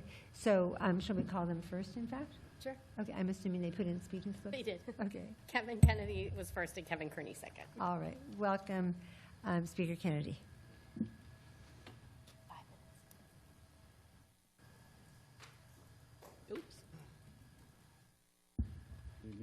Madam Mayor and City Council, I'm Kevin Kennedy, the City Treasurer. I did prepare comments. I think they'll stay within relatively brief period, but I'm happy to hang out here and answer questions as long as you'd like. I want to start out by saying something that I think you all know. I have no intention of running for this office again when my term expires. I've given 26 years to public service. I've served this city that I live in, that I've raised a family in, that I operate a business in very proudly. But my time with this is done. So I am not here tonight to try to preserve my job, preserve my benefits. This isn't at all about me. This is about a position that as a resident, as someone who has firsthand experience with it, I think is critical for this government to have. So I just wanted to put that out there so it's very clear as to what my approach is with this. That said, I stand before you tonight really shocked and dismayed. At a time where every citizen wants more transparency and more accountability in government, this proposal does the exact opposite. It blindfolds the public. Now, back in 2019, you evaluated the same mistake. But back then, you practiced good due diligence. Back then, you spoke to us. Back then, you did some public outreach. And you correctly concluded that eliminating our rules was a dangerous idea. Tonight, zero public engagement. We only found out about this whole thing when it was published on the agenda. No conversations with any of you. Again, I'm going to hang out and answer questions, but I can tell you, had we had those conversations, a lot of the questions that you posed tonight would have been answered. All right. That said, Alameda does not just need financial experts. We need independent elected watchdogs. The ballot box is the only guarantee that gives taxpayers a say in who guards their money. Now let's talk about what happens when you silence those watchdogs. And I'm going to give you just a couple examples in the interest of time. You remember the failed telecom venture at our utility. It was the auditor and I who spoke up about that, sounded the alarm, pointed out the catastrophic losses that were happening within our utility.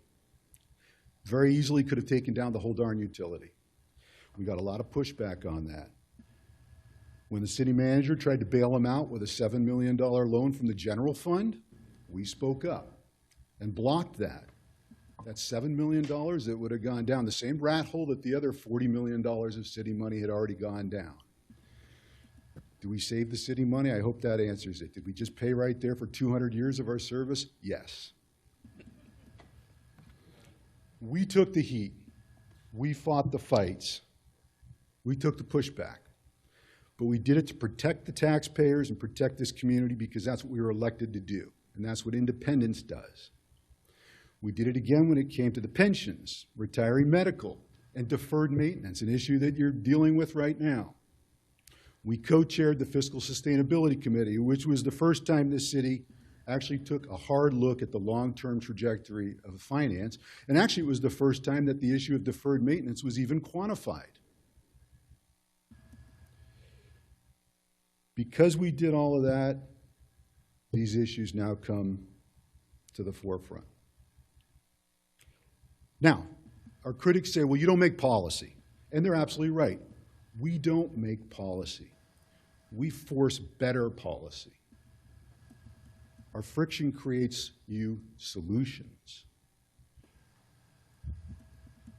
The telecom failure and selling that, building pension and OPEB trusts, mapping out the deferred maintenance issue and starting to address it. Those happened because we had the personal courage and the mandate of voters to speak up and do the right thing. Now, to look at my role as treasurer specifically, municipal finance is not the same thing as investment experience, which I've had for 40 years. I've worked under many, many different finance directors. They're all excellent at municipal finance. But if you look at the job description, investment expertise, being a certified financial planner is not something you consider when you hire somebody.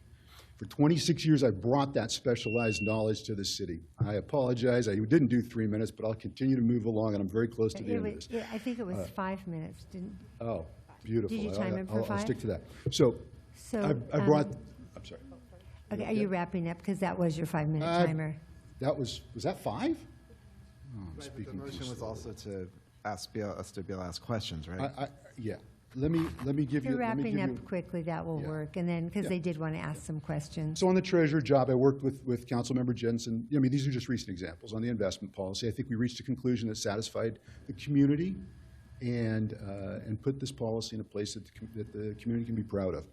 Just recently, I worked with our finance director, Ross, to deploy cash that was basically earning nothing. That's going to generate millions of dollars in incremental interest for the city. So again, is it worth spending a little bit of money for this? I think it's foolish not to, quite honestly. I'll stay up here all night and give you more examples if you want to ask me about them, but I thought those were a couple that were very relevant and went back to the discussion you were having earlier. Other cities don't do this, and I'll say this very quickly. Other cities don't do this. That's an argument. Well, this is outdated. Good. Let them lag behind us. We're in better shape than most other cities. A lot of our neighboring cities are not examples I'd ever want to hold us to. Is that because we have an honored treasurer? It sure doesn't hurt. I'm not going to take full credit, but we are in a much better place. We are protected. We have independent oversight. We have an OPEB trust. We save money towards that. Most cities don't do that. Are we stupid for doing that? Absolutely not. We're doing it the right way. And having these positions is the right way to do it. So I'm going to stop there because I've already gone over my time. I appreciate the accommodation, but I will hang out here as long as you'd like and answer any Let's questions. have some you have. questions and answers. Who wants to ask a question? Councilmember Bowler? Yeah? Yeah, it just appears to me, thank you for your service. It really appears to me that the proposed charter amendment is based in some history. Because originally with the city, the treasurer, I think, my knowledge, and yours is probably going to be much better, is that the treasurer was involved in many things, on financial things. And over time, a lot of those functions got taken into the finance department. So my question is, what of the original duties still remain, and what do you feel among those are the most important for the independent oversight that you're describing? Sure. I'll remind you that laws existed when Orange County blew themselves up, that laws existed during the financial crisis. Independent oversight is designed to see where laws are skirted or compromised. It's not new that we have laws. There were laws in 1937. Maybe they're different today, but there were laws then too. Having independent oversight is hugely important. I've been doing this for 26 years. The laws have changed, but it doesn't make the job any less relevant, and it never will. That's why organizations have independent auditors and independent financial people involved, because it's not just about a law. If it was simple as following a law, then companies wouldn't get in trouble, cities wouldn't get in trouble. It seems like the charter specifies that the core duty for the treasurer is to guide that investment policy and review it annually. Is that fair to say? Yes, absolutely. Has that taken the majority of your time in this role in the last few years, or are there other things as well that are taking up a substantial portion of time? That's a great question. And the answer to that is no, it is not the majority of what I've spent my time on. What I've spent my time on are things that, quite honestly, I don't trumpet publicly. They're spending time with city staff, trying to help them develop cash flow models and figure out excess monies that we can deploy more effectively. They're consulting with staff on how to invest OPEB trusts and new funds.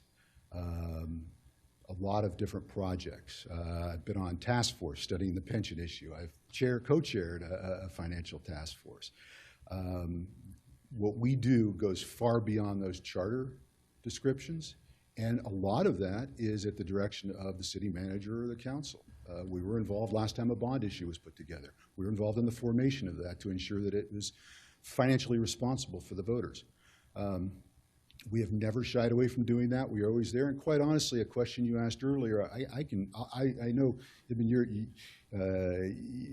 don't want to go out on a limb on it. I'm going to go out on a limb on it because I've been doing this for a long time. I don't believe there's ever been a certified financial planner as a city council member.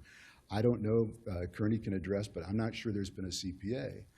But I can tell you I've had conversations with almost every council member and mayor over the last 26 years that I've been in office, helping with financial questions and financial issues. Now, can a staff member answer that? Could somebody else? I guess so. Can they come to me knowing they're going to get an honest, transparent answer that, you know, they may or may not feel as confident with from other places? I believe so, and I've conducted myself in that manner. So I think it's been a really good resource. Sorry, that was a long-winded answer to a short question. Well, and I guess, you know, I just want to state that I appreciate what you said about the process issue in terms of being contacted. You and I did speak with 2 fairly substantial phone calls since this came out on the agenda. I wasn't on the subcommittee, but I appreciate what you're saying. I'm trying to get to the heart of, is this really the only way? Is this the most effective way for a city like Alameda? There's, you heard me comment before, other cities have appointed treasurers. Is that something that you've spent much time looking at? Which model for cities makes the most sense or not? I have not until this came out. So a couple weeks of deep thought. I would tell you that Councilmember Daysog's questions and thoughts there are spot on.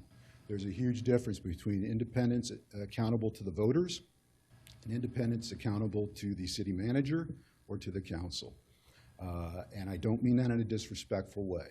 It's just a very, very different position. And anybody who's followed our work knows that there are times where not everybody agrees with us, and some people don't like what we're saying.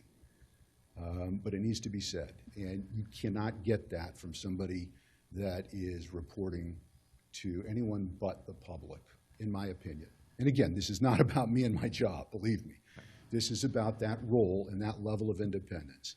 For 30 grand a year, it is the best money you'll ever spend. Very honestly. Thank you. Sure.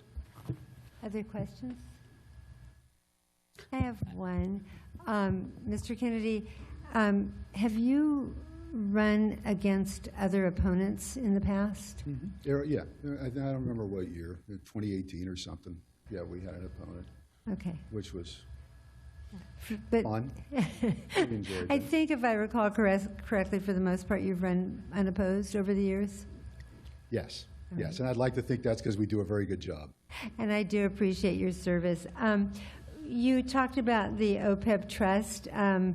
I'm all in on that, and I brought that idea to the City Council from a League of California Cities meeting, and I think I got Councilmember Daysog to go along with us, and it was one of the best things we've done. But I do remember bringing that to the City Council.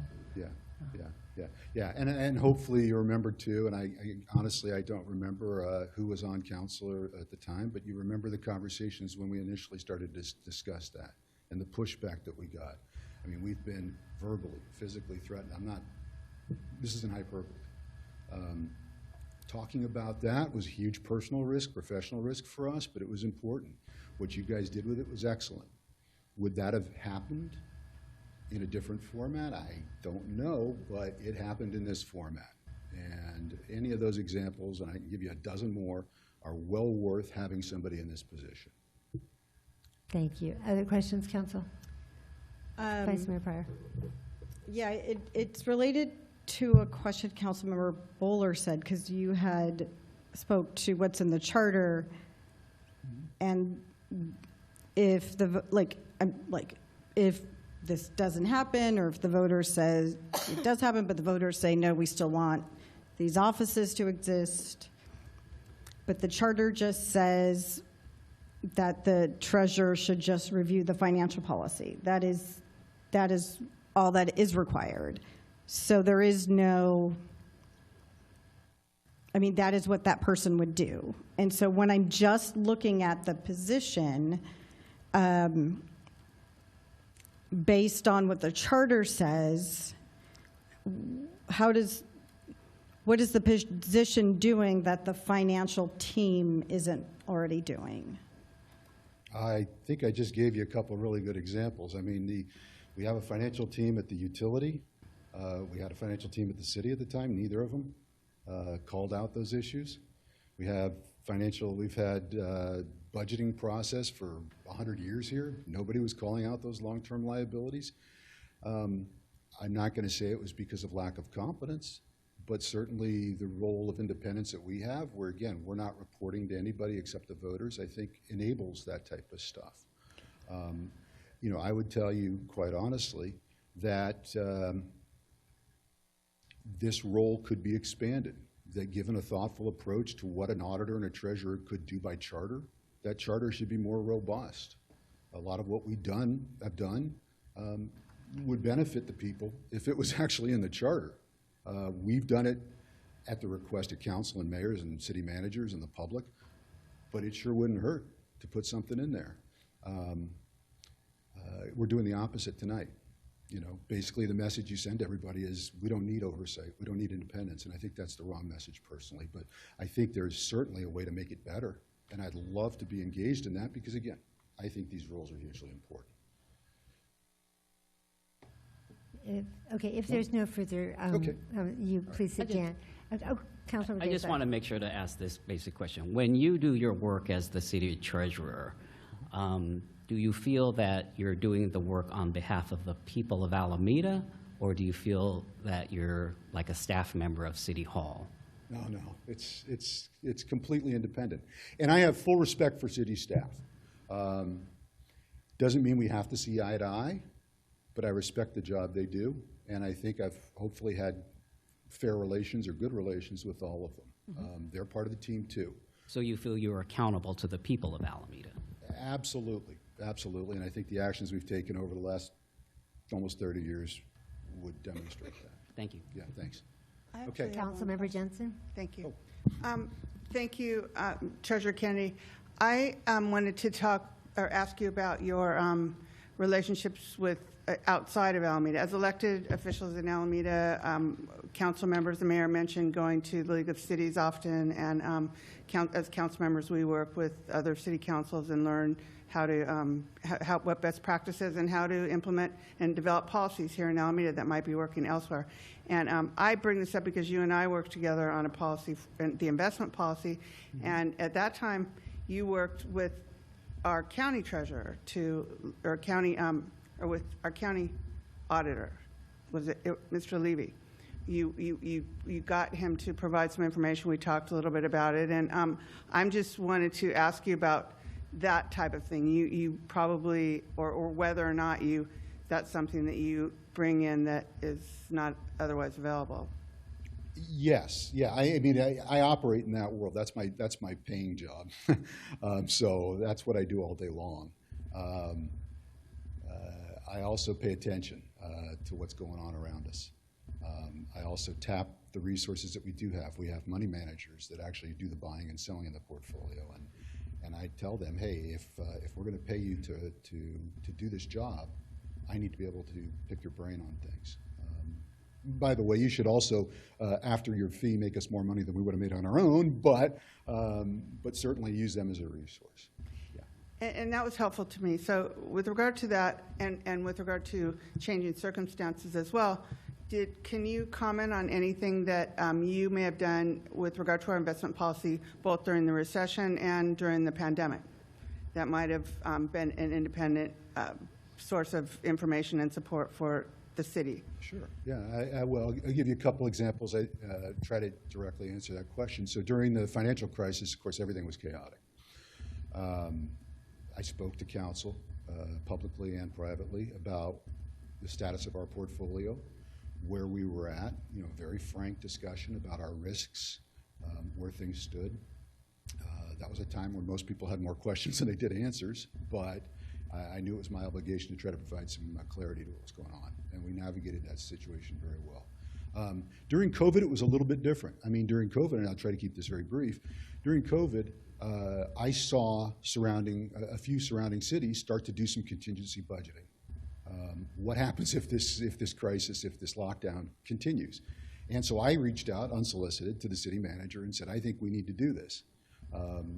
He did. I'll give him the benefit of the doubt. I think he had a lot on his plate at that point, but he didn't necessarily agree with me. I said, that's fine. I'll do it by myself.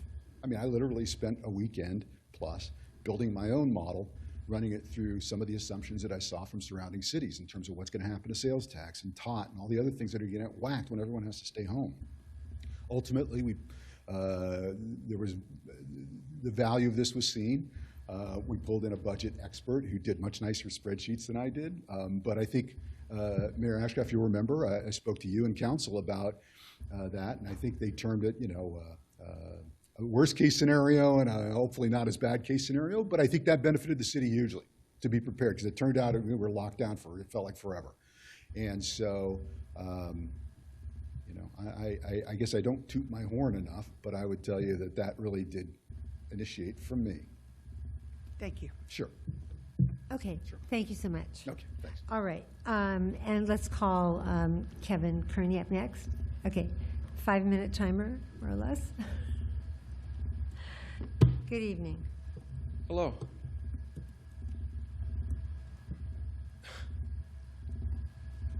I just have a couple comments, I guess. First of all, I guess of the procedure of this, back in 2019, as Kevin mentioned, there was some exchange. We had some public comment. And I've never talked to you, Michelle, about what I do ever, but you're on a committee that's going to eliminate my position. Marilyn, I very rarely talk to you, and you're the head of the committee that's going to eliminate this position. I don't think that's good governance at all. I mean, everybody talks about good governance and independence and democracy. I don't see how that's democracy at all. I really don't. But having said that, I think it's very clear by some of the responses that you've given to the treasurer in your comments, you really don't know what's going on very much, what the treasurer does or what the auditor does. So I'm going to do my best to even educate you, okay? I'm the elected auditor. I don't answer to anyone in this building. I answer to the people of Alameda. I cannot be fired for finding the truth. Can't be fired because you don't like me. You can reelect somebody else. That's the public's privilege. That independence doesn't just protect me, it shields the rank and file city staff. When employees see wrongdoing, they can come to me as a confidential whistleblower. I have the legal authority to pursue the truth. And they get to keep their anonymity and their livelihoods. I've experienced these exact situations. And I'm just going to give you one. There was a city manager here, was leaving, and he was stealing books. And somebody from the finance department came to me and said, you know, Mr. Kearney, I think the city manager is stealing books. Please don't reveal that I said a word to you. I said, of course not. I go, why do you think that? He goes, and she said, because I saw him putting a bunch of books in his car. So I said, okay, thank you. That to me is theft. So I went to the police department. I filed a report, and it was kind of discharged as being a mistake. And my comment on that was if it would have been a gardener stealing a lawnmower, he would have been put in jail. But I guess that's just the way, it went. So I've experienced these situations, and that independence has saved the city millions of dollars and protected public property. Independence serves as a vital boundary between genuine accountability and the reluctance to speak up. An appointed auditor serves at the pleasure of the mayor, the council, city manager. But if an appointed employee uncovers something sensitive, devastating, politically explosive, they face an impossible choice to do their job, or do they protect their paycheck? Fear of reprisal breeds silence. Beyond protection, an elected office provides an anchor of stability against bureaucratic chaos. Look at the revolving door of the City Hall over the last 8 years.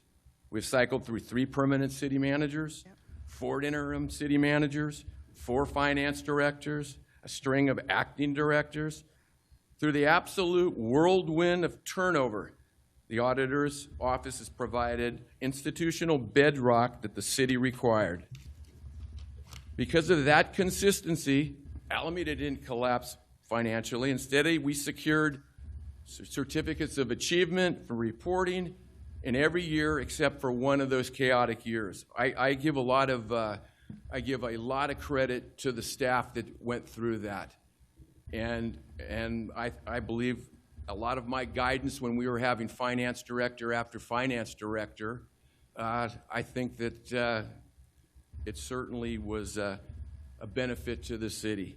When the outside, I'd like to talk a little bit about the outside auditors and what they actually do. So when the outside auditors come in, their job is to do the work to be able to express an opinion on the financial statements as to their fairness. They're not looking at they do testing of transactions, and they're looking for material problems that could be elevated to the point of some change to opinion, another matter, and that's what their job is. So their interaction with the staff, what is their interaction with the staff? They come out for field work, what, 2 months, 6 weeks, whatever it is. So they're not here day to day. The elected position is here day to day. I have conversations with the finance director, a little bit with the staff, a lot with the city treasurer. I have a lot of... So the 5 minutes is up if you're getting close to I'm wrapping. gonna round it. I am gonna wind it up, but I mean, you know, I think this is absurd too. You're gonna make a charter adjustment for 5 minutes? I mean, that's that governance, right? We want that independence. I think your actions really speak where you're coming from, but that's okay. How about this? In summary, the elected auditor negates collusion. It cancels out undue influence. It ensures that the books are clean, the staff is safe, and the public is protected. I said, please do not dismantle the only true firewall the taxpayers have. And if this is about the 30 grand, we can go on ad nauseum how the treasurer and I have saved more money than that. But also, I'm here to announce, too, I'm not going to run again. So, you know, I've done this. I was appointed in '91. I've been through a lot of ups and downs. And I will tell the next person, I hope there is an elected auditor. I really do. It's a tough job because you face people, there's a lot of power behind in this city. The power that controls the decisions, who gets elected up there. And when you open your mouth and just talk about math that I learned in Alameda Unified, there's unbelievable reprisal at times. So it's a job not for the faint of heart. So I'll take some questions if you can formate some. Thank you for that. Questions, Council? I will. Councilmember Bowler? Thank you. And that was the intent of the 5 minutes, was just a starting point Sure. and then the questions. So, Thank you, Councilmember Yeah. Bowler. I And appreciate so, you know, I'm just trying to get to the heart of what is the best model for Alameda? Is it to eliminate these positions? Is it to refine them, consolidate them? What's the most important thing that we should be considering going forward? In that vein, are there things that you feel a city auditor can do that are beyond the scope of what the outside firm like Mays does every year? Well, I think the main thing that, like I said, that Mays does, they're taking the whole financial operation as a whole. They're doing testing, and they're trying to render an opinion based on their tests and what their standards are and what their experience is.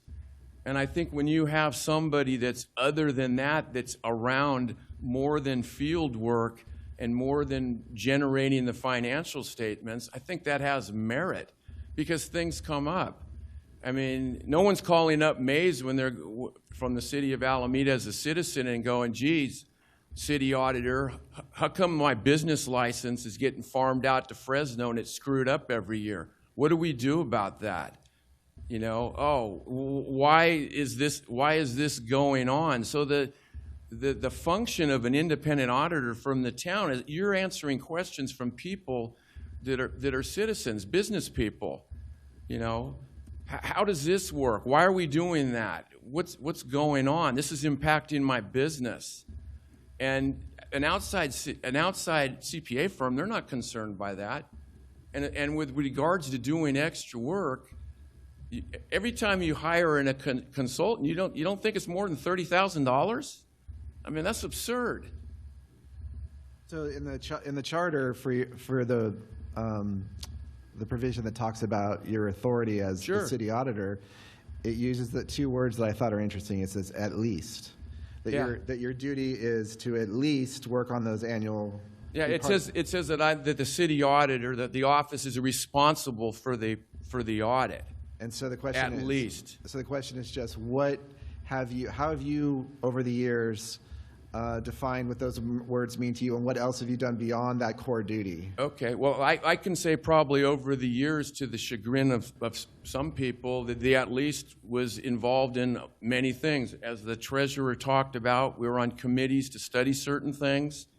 We looked into, when we were evaluating financial statements and going, geez, this doesn't seem to make sense, questioning city staff, city managers. So my view of being the auditor, being responsible for the actual audit at least, is anything that's financial that appears to be some kind of an accounting issue, or I don't think is policy, I think is fair game. I mean, the very first time I ever spoke about something, I had a question with the golf course and some fees, and I asked for some information from the golf manager, and he refused to give me the information. And I said, I'm the city auditor, I don't understand that. And I came to a meeting just like this and stood up before the body and said, I have a question. I have some questions with the licensees for residents and non-residents. And it seems to me that I have the authority to ask that question. Is that true? Yes or no? There was a break. Bill Norton came over, frankly made the guy apologize. So, I mean, those are the kinds of, those are the kinds of things that come up when I'm looking at, financial information from the city. It's just a number of things like that an outside audit firm is never going to do. And if you have I guess this is the crux of the matter for me. And I just really want to hammer this home. It's the independent factor. More than anything, you guys can appoint a committee. The city manager can have a special person to do it, but at the end of the day, there is no independence, because eventually somebody could say to that person, hey, we're done. The problem's over with. Don't worry about it. If the person's independent, the problem's not done until that independent person is satisfied, brings up issues to you guys who make the call, and the public really finds out what's going on. So the burying of things when there's no independence, I mean, look at the world we live in. We cry about independence and no democracy and the this, that, and the other thing. This is exactly what this is. This is no different than what goes on in Washington, what goes on in Sacramento. It's no difference. You're eliminating an independent office for $30,000 a year. Come on, come up with a really good reason.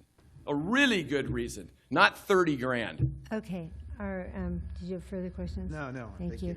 Anything further, folks? Because we're a little over time for taking. I just also wanted the same question that I asked, and you've already answered it to a certain extent, but the question that I asked the elected treasurer, with regard to your independence and your provision and support and helping Alameda to establish best practices. Can you give some examples of how you have worked with both with the auditors and with the city finance department and the city council? Well, I think it's basically the same thing that we've been involved in committees, the establishment of the funds for the deferred pension and the OPED. We talked about a long time ago, and unfortunately, I guess the policy just couldn't be adhered to, of the deferred maintenance. So the interaction on those types of things, I think those are the things that I think that have really benefited Alameda in a great way. And with regard to working with the auditor, can just help me to understand how, if you are not, you mentioned in your closing a little bit about how you work with the auditor and how the auditor works with our finance department. Sure. But if there was not an elected auditor, how would I, as a city council member, and how would my constituents and your constituents not be as informed if you were? Well, first of all, I think that you would be informed to the extent that somebody wanted you to be informed. So if the finance director, or and I'm just using these as examples, the city manager or somebody else wanted you to be informed to some certain level, that's what you're getting informed to. If there's an independent person, I mean, I've had discussions with the outside auditors about policy. Oh, is this a footnote? Is this a material matter? And there's been discussion on that over the years. And there was a lot of discussion on this back, I want to say, around 2010 when with Alameda Point on some issues, because there was a lot of problems with people with leases out there. And the question came up to are we going to disclose this back rent, these types of issues? And there were some issues where I said, yeah, we're disclosing this. This is material in my mind. And guess what? It got disclosed. But it wasn't going to.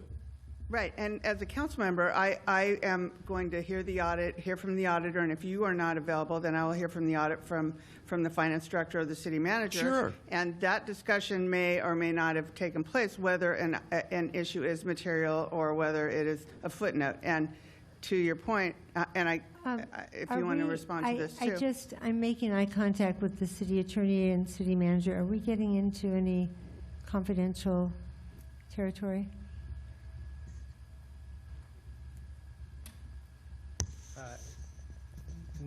Not to this point, but I think just to be really clear, we are required to have public discussions about any audit findings if we were moving through a process. So there's not a this gets discussed and this does not when it comes to public audits. That's not what I'm questioning. My question to the auditor is whether there are findings in an audit and there are footnotes in an audit. There are discrepancies or just material findings, and then there are things that are not required to be reported. And so that's right. To the point that the auditor made earlier, I was just trying to determine whether certainly you and finance director would have those discussions with staff, but I think what the auditor was alluding to earlier was that perhaps depending on who is in place, depending on the economic and environmental situation in Alameda,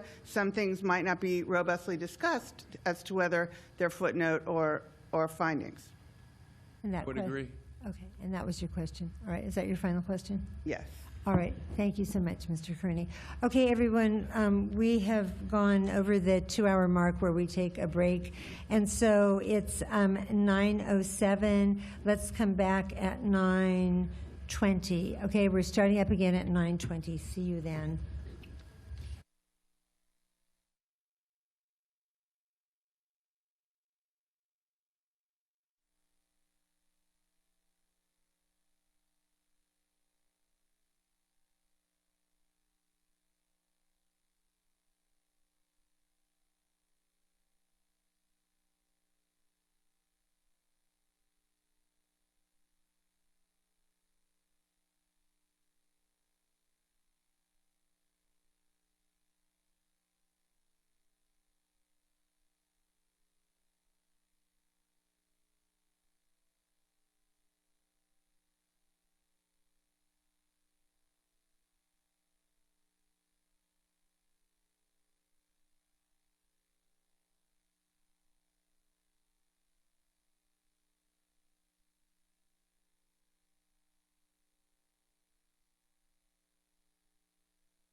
Okay, everyone, please take your seats. Amazing gallery.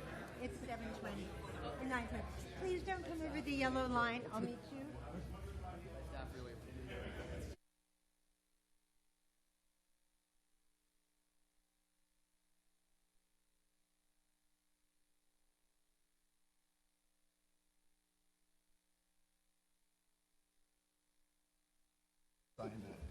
I know I will. I was just so confused, and I guess it's German. All right, everyone. I'm going to start the meeting. Madam Clerk, would you please call the next speaker? We have How many? Kathy Long, Amos White, and Paula Rainey. They'll get 2 minutes each. Okay. All right. Kathy Long. Kathy Long. Welcome. Thank you.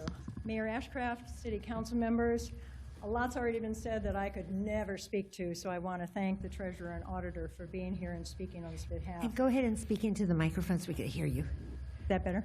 It is.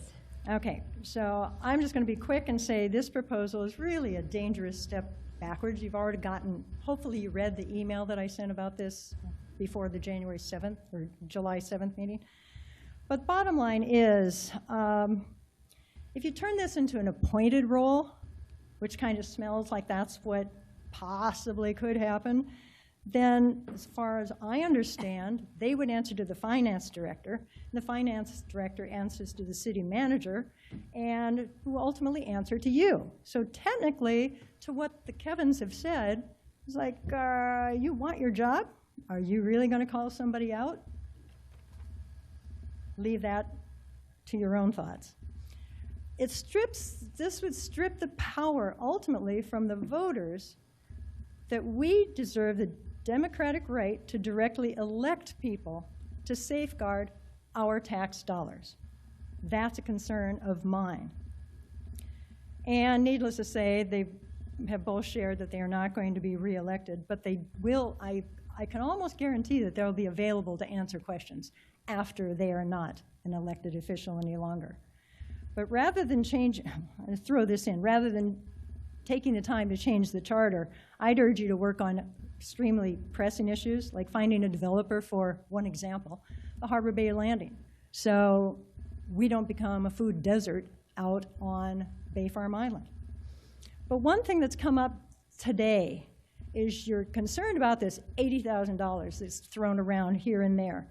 I would respectfully request that total disclosure with however much these outside entities that you would have to hire to look at auditing, to look at Treasury, to make sure it's covered. Thank you so much. Your time is up.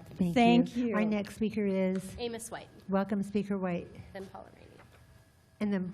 Paula Rainey. Paula Rainey. Okay, if everyone's ready to jump up when your name is called, we'll keep things moving along. Hello, hello. Thank you. Hello again. I'm speaking on myself, or on behalf of myself as a community resident. I urge you to oppose the elimination of the elected city auditor and city treasurer, not place this on the ballot, and if you do, to oppose it publicly. This proposal isn't happening in a vacuum. We're living through a moment when checks on concentrated power are being dismantled at the federal level, and independent oversight is being treated as an obstacle rather than a safeguard. Local government here in Alameda is where residents can still defend the principle rooted in our Constitution. That power must be accountable to the people, not just to itself. Eliminating an independently elected auditor and treasurer moves financial oversight away from the voters and away from the people, and into the hands of officials who answer to City Hall rather than directly to the public. That's in the wrong direction and definitely at the wrong time. These offices provide real, tangible value that this report doesn't fully account for. First, the charter requires the auditor to hold a CPA license and equivalent accounting credential, the treasurer to hold a CFA or CPA or CFP designation, meaning residents get financially qualified experts overseeing public funds, not a generalist appointee. There are other benefits as well. But again, this would be accountable to the voters and to the public. The subcommittee report cites $84,000 in annual savings. That's real money, but it should be weighed against what independent oversight buys the public in return. I ask you to consider what this report leaves out. In 2019, a council subcommittee studied the same question, and they found that through meetings before the public and the League of Women Voters, that the public overall supported not eliminating these positions. Please oppose this question. Thank you so much. Your time is up. Thank you for your time. Speaker Rainey, you're up next.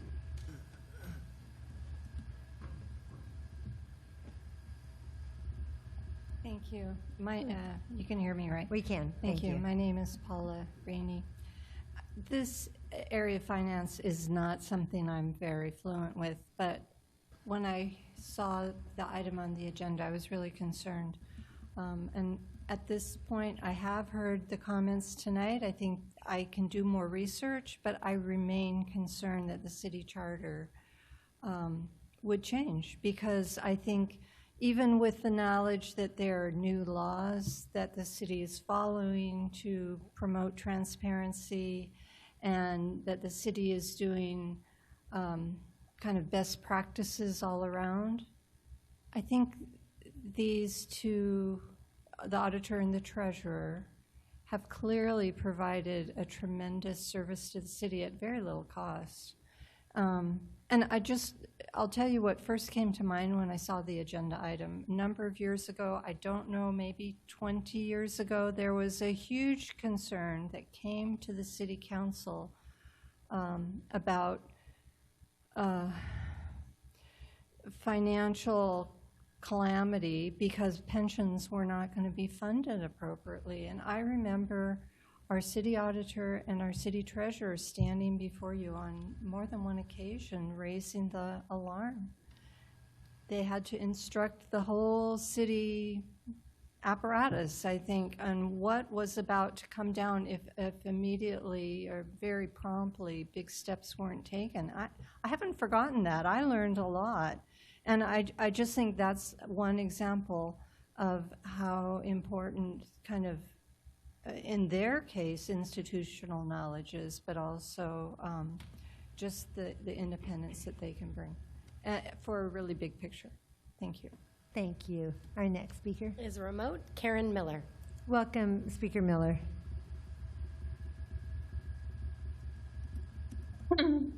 Hi, Mayor and council members. The individuals that wrote the charter making the auditor and treasurer independent from the council understood that their roles should not be influenced by the council. Putting this change in the ballot does not legitimize this power grab. Both Kevin Kearney and Kevin Kennedy have shown to be consummate professionals and been doing a great job keeping the city solvent. Getting rid of these elected officials feels a lot like Trump firing his five-star generals. Please do not vote in favor of putting this on the ballot. Thank you. Thank you. Our next speaker? That was our last speaker. Okay, with that, we will close public comment on item 7B. I'm going to just speak briefly. We know the experience that we've had in Alameda because we're in Alameda. The concern about public pensions being underfunded, unfunded, is throughout the state, and every city was dealing with it, almost every city. And they didn't all have independent treasurers and auditors, and they're doing things to rectify that. My experience serving on boards like the Metropolitan Transportation Commission, the Association of Bay Area Governments, the League of California Cities, has shown me that the independent auditors we use have brought many of these same concerns to us. You don't have sufficient reserves. This infrastructure is going to need addressing. You need to set aside for that. So it is a function that can be done by someone that we hire. And the idea that someone the city hires would be answering to the city manager, and the city manager answers to the city council, but we are elected by the people too. And so what I think is, I don't agree that it would be stripping power to the voters to ask the voters to decide one way or the other. What I'm hearing is this is what you should decide. And while I very much appreciate hearing from Mr. Kennedy and Mr. Kearney, I also bear in mind that these are their jobs. And actually, I meant to start by saying I owe both of you an apology, because from the very beginning, we had said when we started the charter subcommittee, we need to talk to the two of them. And then time went by, I'm busy with a lot of other things. And the city clerk said one day, "So Mayor, have you reached out to them?" And I said, "Oh my gosh, I haven't." And I think I asked her to do it. And that was not acceptable. And for that, I apologize. But I still believe that the independence of an auditor is something that can be achieved, and we achieve it every day. And by the way, I get anonymous reports of fraud and things to look into, and I know exactly how to handle them confidentially and who to go to. So it is not, held in any one position. So I think it's hard. We've heard a lot of tough things said. The other thing I will just say is that all the auditors that I've worked with, I've never felt that it was partisan, that they didn't like me. I'm a little less inclined to sit down and talk with someone who, I just feel may have an agenda with regard to me. But there are different ways of doing the kinds of protections that I know the City Council wants to have in place. I don't know whether this body has the stomach to do what the subcommittee is requiring. I think it's fairly simple. If these positions are as important as we have heard them to be, then the voters will continue to affirm that. So I would like that to happen, but I am one vote of 5. Who's next? Vice Mayor? I was going to say, I do want to thank the Kevins, as we affectionately call them. They really have done amazing and laudable service to the city. That is not in question. Again, this is not a referendum on their hard work, but this does not change in my eyes that the position requires. I'm sorry. For example, I'm only going to talk about the treasurer position. It doesn't change. In my eyes, that the position requires the treasurer to review financial investments. So the person running for this office, that is what is in our current, that is what is in the charter. Again, our finance team currently employs 18 professionals. And I think it's really hard based on all the current or ongoing updates to increase transparency and decrease malfeasance. You got 18 people watching each other. I just think it really reduces malfeasance and increases transparency. And this is not so. Auditor Kearney stated that he has not talked to me or the mayor, and yet we do hear on the dais regularly from the finance director. And this is not like a dig at him, but it speaks to the current practices that we have in place.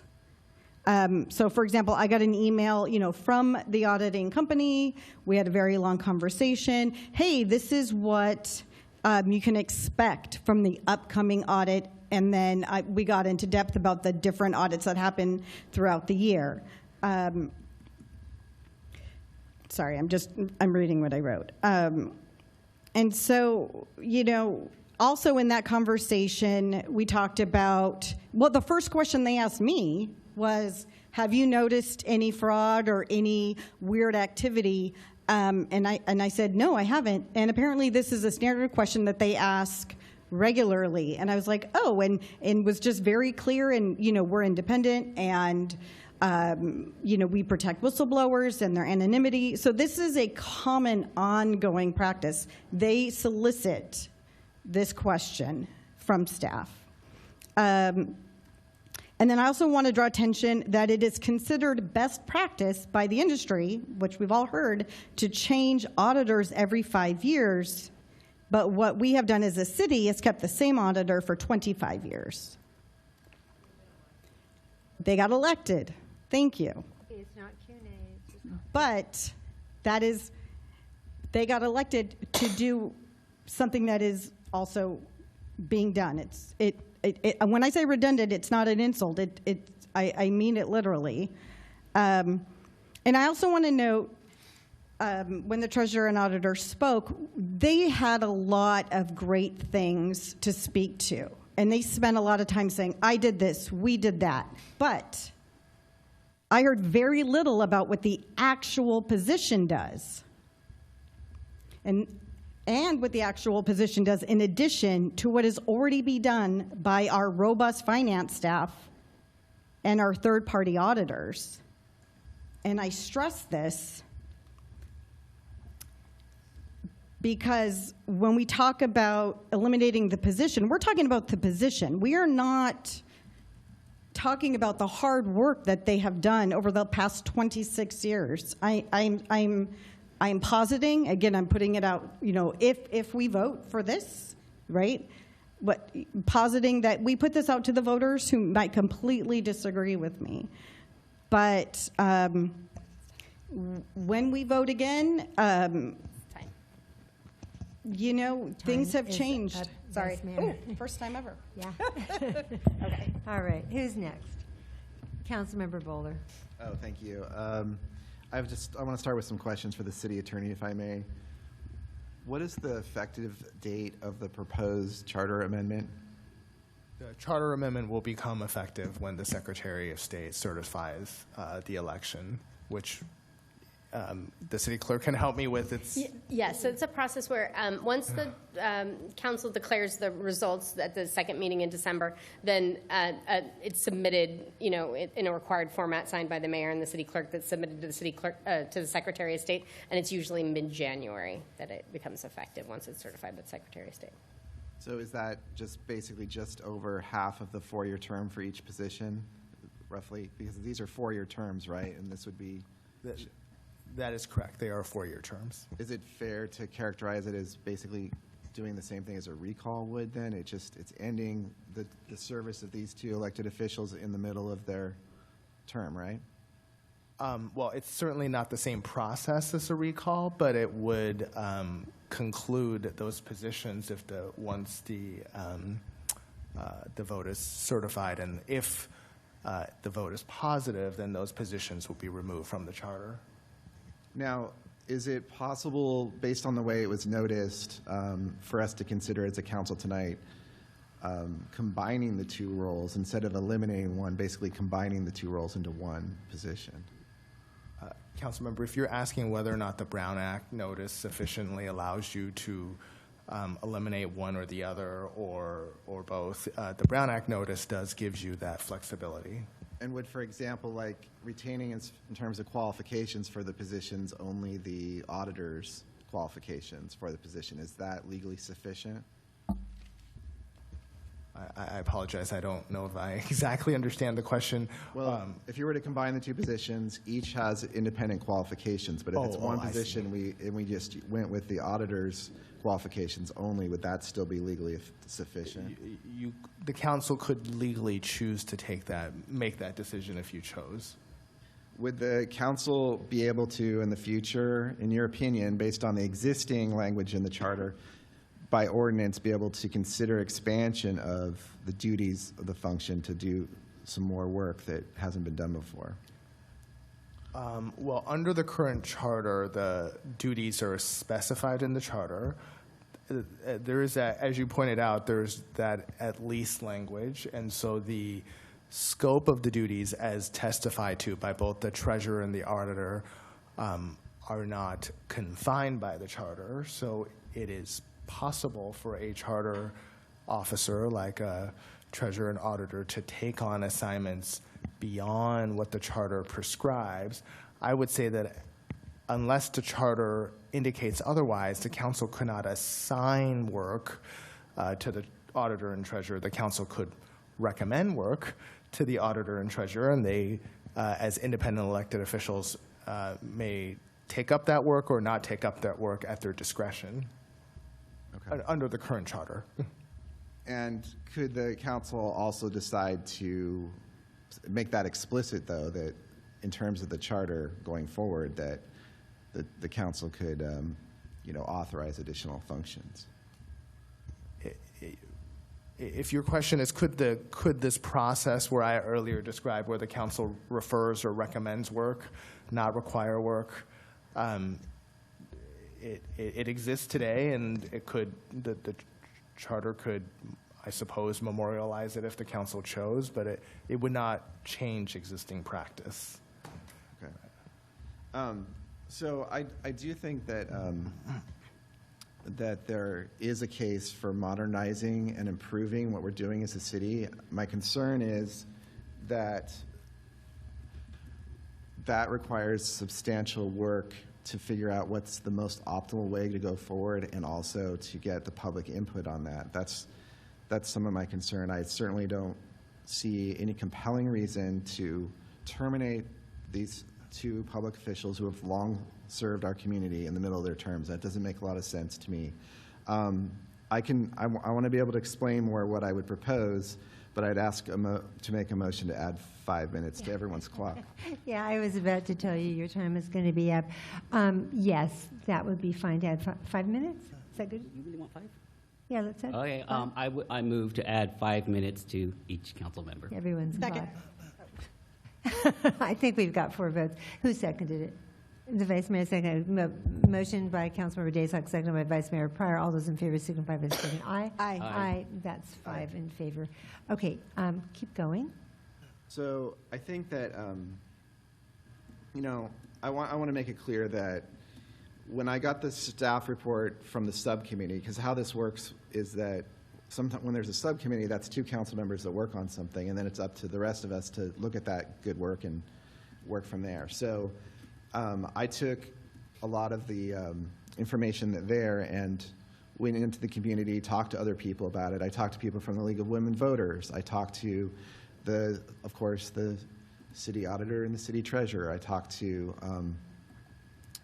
people who have specialized expertise in financial areas, and I tried to did some research into the history of these positions and get a sense of the accomplishments of the roles over time. And it's absolutely correct, the subcommittee is absolutely correct that this, to some degree, has evolved greatly over time. I mean, in 1937 in Alameda, the treasurer was probably counting coins and handing them out. I mean, it was a whole different time, right? And over time, our finance department has so many complicated things they're involved with, and they do a lot of work. So what should replace them if we're going to eliminate them? I'm not fully comfortable just eliminating them without knowing what's going to replace it. And I think the timing is difficult too, because we're going to be asking for the voters to approve an infrastructure bond in November, and I'm a little bit concerned about the timing of these questions. But that doesn't mean that there isn't merit to what the subcommittee is saying. I just think that in the short term, we could combine them and then do more work. So basically, it would give the council authority to consider ultimately if we want to do more charter work, anything from converting to appointed role or to potentially eliminating it if the outside resources are sufficient. I just don't think we've made the case there so far. And this would consolidate, it would go from 2 to 1 positions, preserve the continuity and independent oversight, and give the city time to determine what would be the best long-term model. So, may I ask you a couple of questions? Absolutely, yeah. Okay, so Councilmember Bowler, you raised some interesting points. And I don't know how anybody else feels, but would you feel better about this measure if it were specified that the current office holders could finish out the term of their office, if they were so inclined? I would feel better if that was combined with, absolutely, that's. Could you let's just stick to the question I asked. Yes, you'd feel better on that? Sure. Okay, hold that thought. And this is my concern. I believe that we've had 2 very hardworking individuals in these roles for a couple decades. We don't know who else is out there and what we get, and so I feel like the suggestions you're making are assigning an awful lot of weighty responsibility to someone and kind of leaving it to chance.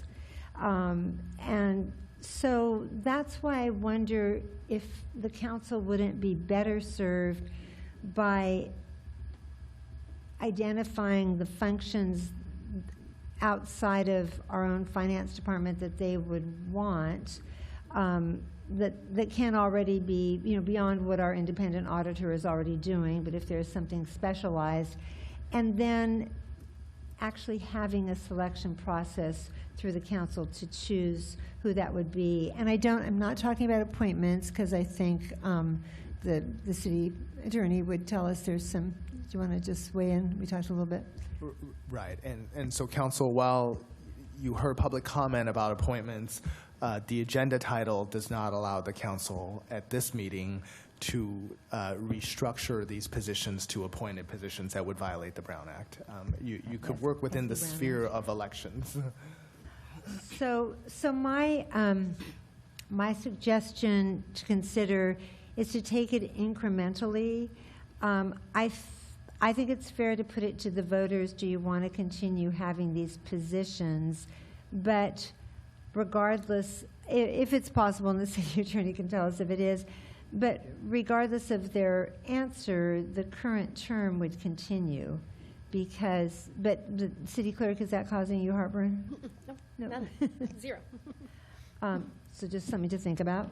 Yeah, thank you. And I appreciate those thoughts. I've actually spent a lot of time thinking about just that, how, the difference between, for example, a consultant that the city hires and the vetting process for that versus the voters and, putting the chance that we get people that are as talented as Kevin Kennedy and Kevin Kearney. I mean, it is a risk, but I balance that against other risks too. And I think that the bigger picture is about really coming up with the best governance model going forward for the city. So I do agree that incremental steps make sense, and that's why I'm suggesting consolidation. Let me do this.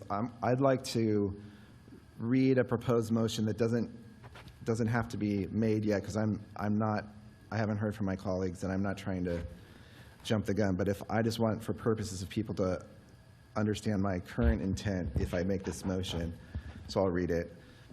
I remove that the council.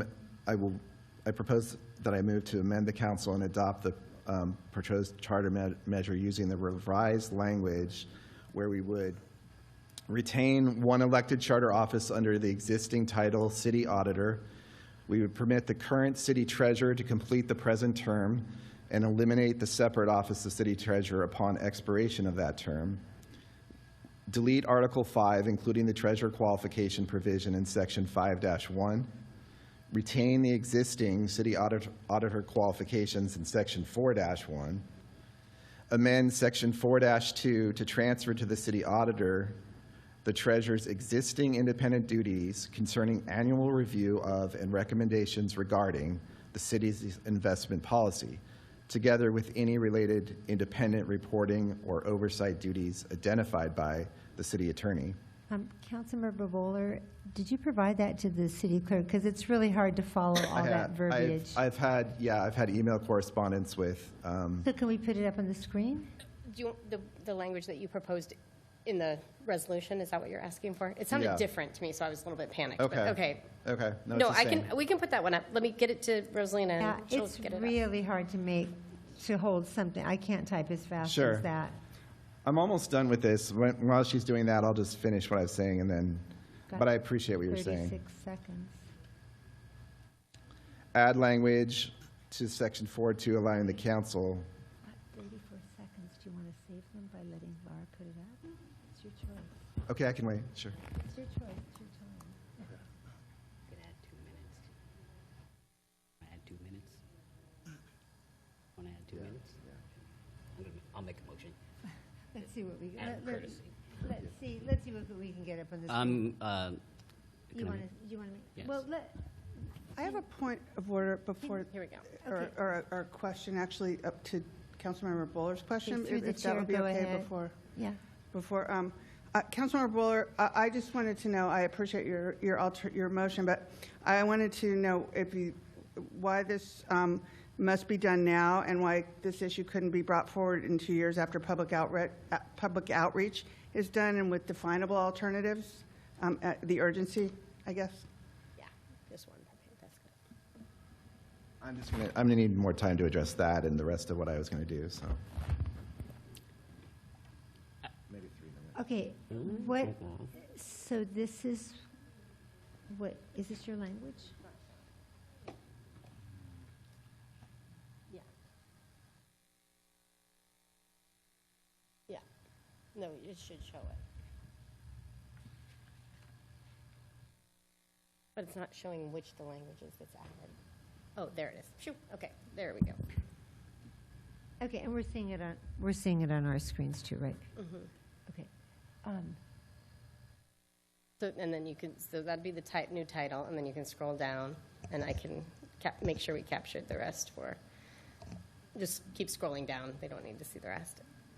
Okay, so, oh, there's a typo, revise, the word revise, sorry. The qualification, okay, and then keep going down. So change the question there. And then so it would, oh, it's not showing, oh yeah, the strikeout's really hard to see on this big screen, but hopefully the treasure should still be struck out there. It's just not showing up on the big screen for some reason. So we're leaving auditor, oh yeah, at certain zooms you could see it, where you zoom a little differently. There you go. And then keep going down. So we'll still, and then keep going down. So we're leaving auditor and taking out treasurer everywhere, and then it sounded like you were saying a little bit something different in this, so please let me know if I have this wrong. Were you saying that you didn't want the treasurer's duties added to the auditor? It sounded like... Hey, Councilmember Daysog, I think I'm ready for that motion to extend time, because he's only got 36 seconds. Out of courtesy to my colleague, Councilmember Bowler, I would appreciate adding 3 minutes to all council members. Okay, thank you. Okay, thank you. Do I have a second? Second. It's been moved by Councilmember Daysog, seconded by Councilmember Jensen to add 3 more minutes to all of our time. All those in favor, please signify by stating aye. Aye. Okay, 3 more minutes. And we have to wait till your time runs down, and then we'll add it at the end. Yes, Thank you. understood. Thank you. Okay, so is this to the end of it now? So is that correct, Councilmember Bowler, about did we capture that correctly? Moving the, that's what it sounded different to me. Yeah, I think in 4-1, it doesn't, it's not intended to have the additional qualifications of the auditor. No. Okay, I misunderstood that earlier. So I you mean, can take that exists now with the treasurer. In other words, the qualifications would be of the auditor as existing and not adding the treasurer. So you can take that out. You can take that added language out. So that sentence would be removed. But in section 4-2, I think this is correct. It's adding the treasurer's role to the auditor position, but it has an additional sentence that is important, which is the city council may establish additional duties by ordinance. And I think it's repeated twice there, but. I know, and it isn't showing the latest language either. I have no idea what's going on. And to address Councilmember Jensen's points, I actually have sort of another motion in tandem to this in terms of the work ahead that I would, because I do see it as being important to your point that the work is done in order to figure out the best model. So I'm proposing that I would further move that the council direct staff to return after the election, if this measure is approved by the voters, with a proposed public workshop process, looking at whether to expand the city auditor's responsibilities by ordinance to include things like operational performance or efficiency type audits, the appropriate procedures for audit work plans and council recommendations, and then an independence to records and access and those types of matters, whether a financial or audit advisory committee would be useful, how to avoid operational overlap or the creation of an unproductive competing authority, and then whether the long-term structure should retain an elected auditor, convert the office through a future charter amendment to a council-appointed professional position, or eliminate the office in favor of an outside audit model with appropriate council involvement and safeguards. And so the purpose of that process would be to preserve continuity now while allowing the city to make the deliberate, informed decision about the best long-term oversight model. Thank you. I guess And I'll call on Councilmember Jensen. Oh, thank you. You were asking to speak? Yeah, no, that was I had asked that question. Yeah, so I through the was- chair, please. Go ahead. Excuse me? Through the chair, go ahead. So thank you for the response to the question. I understand that there might be additional work to be done. It seems to me that with the potential proposals, I think that we would have further charter amendments if there were to be another establishment of another committee, like a finance committee or an audit committee for the city. Or can we just establish committees at any time, or are these part of the charter? I'm sorry, I'm asking The the attorney, please, be my guest. Council member, typically, council committees and subcommittees could be established by the council, and it does not require a charter amendment. So to that point, this would be a council committee you're envisioning, or not a public committee? Yeah, this companion motion is just directing staff to come back with a proposal for workshops and how to tackle these issues and come up with a long-term proposal for the best governance model. Well, wait, help me understand the proposal for a council finance committee, because I thought we'd established that none of us has financial experience. What do you envision is that? Are you two talking about the same thing?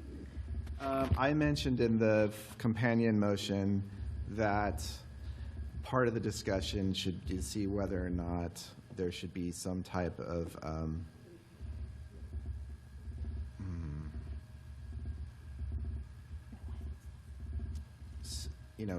citizen committee that looks at these issues, what to complement the work of the position. But I don't know if that addresses what Councilmember Jensen was saying. Well, my question, and thank you, my question was whether a citizen committee would have to be established by the charter, or whether the council can establish a citizen committee, a citizen finance committee, like our transportation or planning or whatever. I'm just going to jump in here and say, I am thinking that we don't have the, call it what you will, the political will, the desire to move forward to adopt the charter as it was, as was suggested. I always appreciate suggestions. I think yours, Councilman Boland, I haven't even seen the other companion measure you're talking about. I think they merit some further discussion. So maybe one thing we consider is just table the whole thing and then set up a series of workshops, maybe in partnership with, I don't know, the League of Women Voters or some other entity to explore this. Rather because the deadline, you know, because you're working on a couple charter amendments now, the deadline for writing the measure, for the argument in favor, for any rebuttal, is short, and I'm just not sure it would do justice to these rather innovative ideas you're coming up with. Yeah, I don't see it as that complicated. It's just combining the two roles. I'm just going to formally make the motion that I stated before, and if it gets a second, we can discuss it more. I just didn't. I wanted to deference the other council members. I want to make sure everyone had a chance to weigh in. Anybody else want to say anything? Okay, so what's your motion? The motion was the motion that I previously stated, and it's basically to consolidate the two offices, let the current city treasurer serve out the term, use the qualifications of the auditor for the position going forward with the title of city auditor, and combine the responsibilities with the additional language that we saw that was brought up on the screen to provide the ability of the city council to help authorize additional work and potentially expand the role of the position.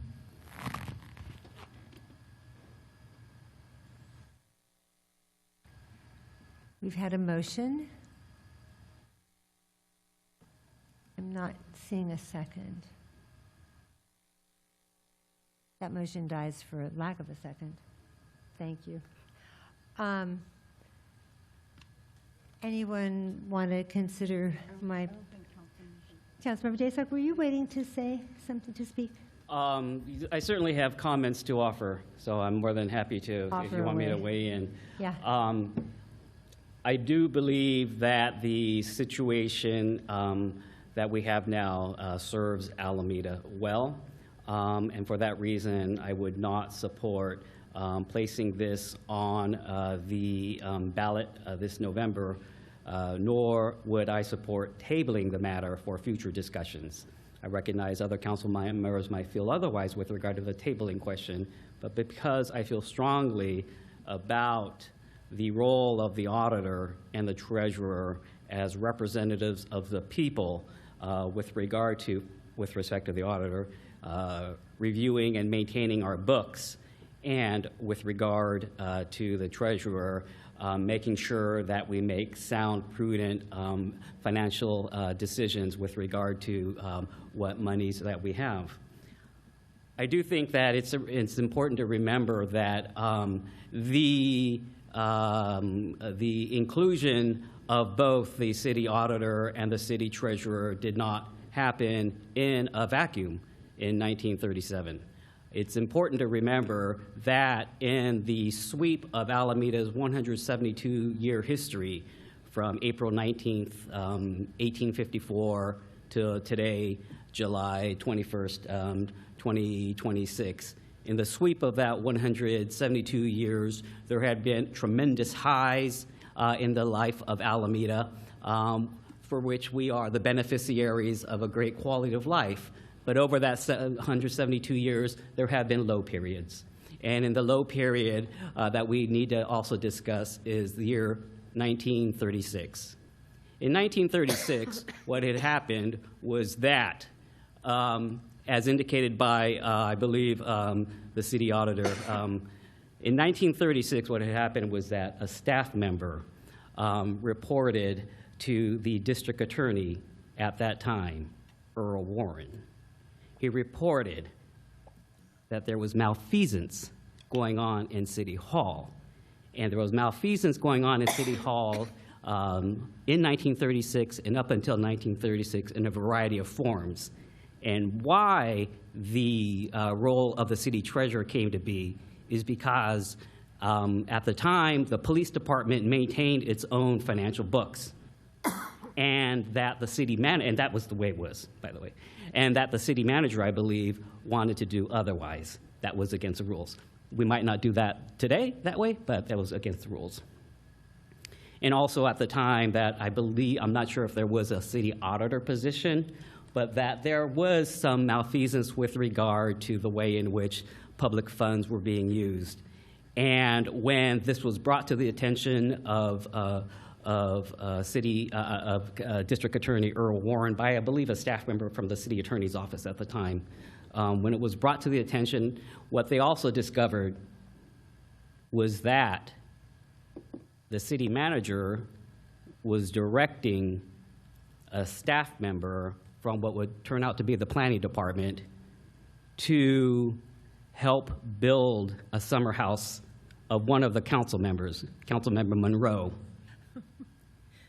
And what was also discovered was that the mayor in 1936, Mayor Rebke, was accepting money from the operator of the Alameda Theater.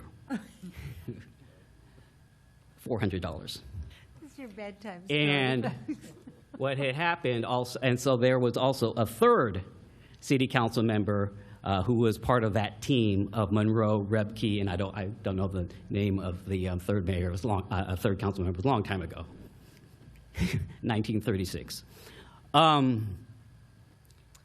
And what was also happening at that time was that, this is really strange, the city manager in the office behind us for 1936 not only had hidden listening devices, but also had recording devices, anticipating something that happened in 2017. And so when all of this came to light in 1936, Earl Warren jumped on it. The city manager at the time, Ray Fritz, ultimately went to San Quentin, served time, as did the city mayor, Rebke. And Out of that came the charter reform spirit of 1936 that led to the vote of April 20th, 1937, when the auditor position was placed into 2-1 as an elective officer position accountable to the people of Alameda, along with the treasurer. And at the time, that the role of the auditor, which was adopted via ordinance prior to the election, was approved by the vote of the people in April 20th, 1937. So all of what we're talking about didn't occur in a vacuum. And I would argue that we should pay more attention to the fact that both the auditor and treasurer are the people's eyes and ears on a city hall operation amounting to basically $1/3 of $1 billion. Spend more time on that rather than the fact that we spend perhaps $50,000, $60,000 a year on the city treasurer and the city auditor. I think it's wiser to be careful to have the independent city auditor and city treasurer position, because I think that's what the people of Alameda in 1937 wisely determined was crucial for maintaining the quality of life, not just for Alameda from 1854 to 1937 or 1937 to 2026, but even beyond. So my hope is that we take a deeper dive into the history as to why we have the elected positions of the city auditor and the city manager and the city treasurer, and just basically drop the matter and let's just let them do their work. I hear the argument about, well, it's a roll of a dice. Who's going to be the city treasurer or the city auditor? Well, honestly, it's a roll of a dice who's going to be a city council member, who's going to be a city manager. It's called democracy.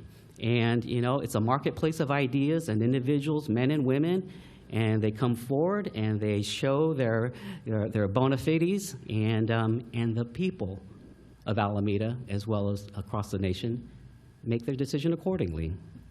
So I think, let's heed the vision, the wisdom of the people from 1937 here in the year 2026, and frankly, just drop this matter and maintain the independence of the city attorney, city auditor, and city treasurer positions.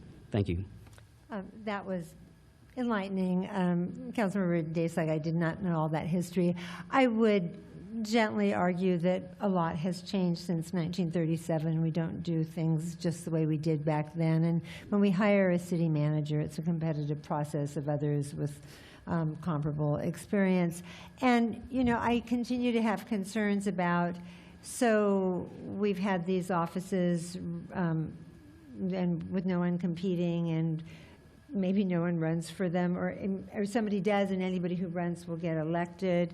I think one could also make the argument that, as has been said more than once, it's not that much money, so whether we get our money's worth out of them or not, we've got lots of safety nets in our finance department, our independent auditor, and anyone we want to hire to do studies for us.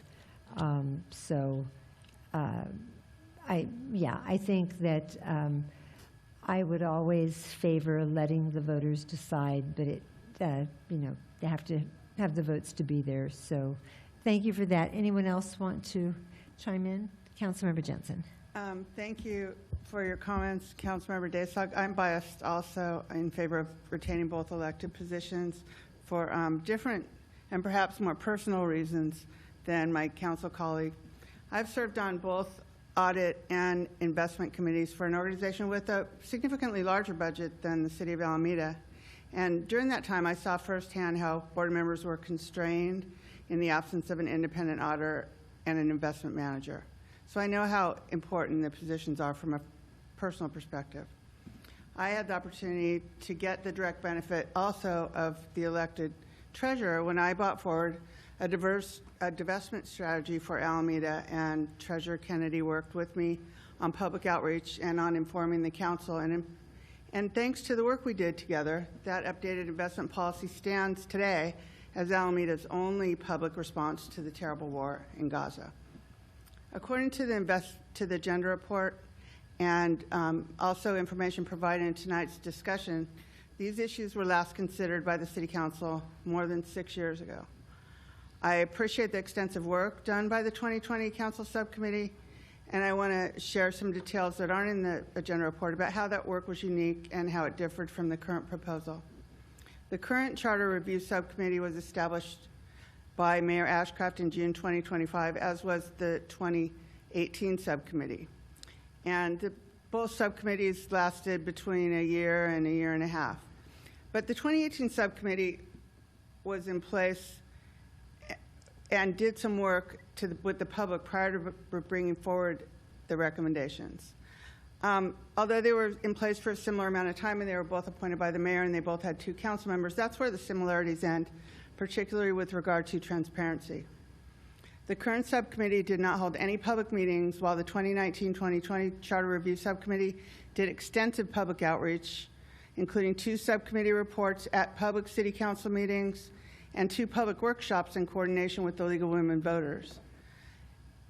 The League of Women Voters was not aware of or consulted on this particular charter review proposal. The other discrepancy between the 2 subcommittees is with the timing and the recommendations. This subcommittee is making a recommendation for immediate action so that this item can be placed on the November 2026 ballot. We've been talking about this for about 2.5 hours now, while the prior subcommittee shared recommendations with the council in May of 2020, giving the council up to 3 months to deliberate and find alternatives. That's what Councilmember Buller was suggesting, that we look at alternatives, and I agree that would be important.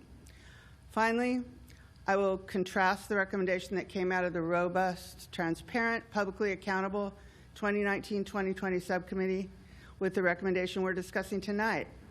Again, after 15 months of work, including meetings with each of the incumbents and 5 public meetings to gain input from Alameda constituents, in 2020, the City Council Subcommittee did not recommend a charter amendment to eliminate the elected auditor and treasurer.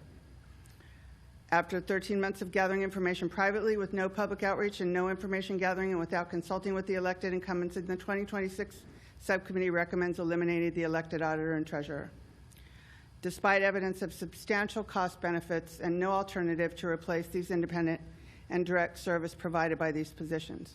So now I want to just show something that I asked the city clerk to provide, because earlier the mayor had pointed out she wasn't sure why the earlier subcommittee did not recommend elimination of the positions.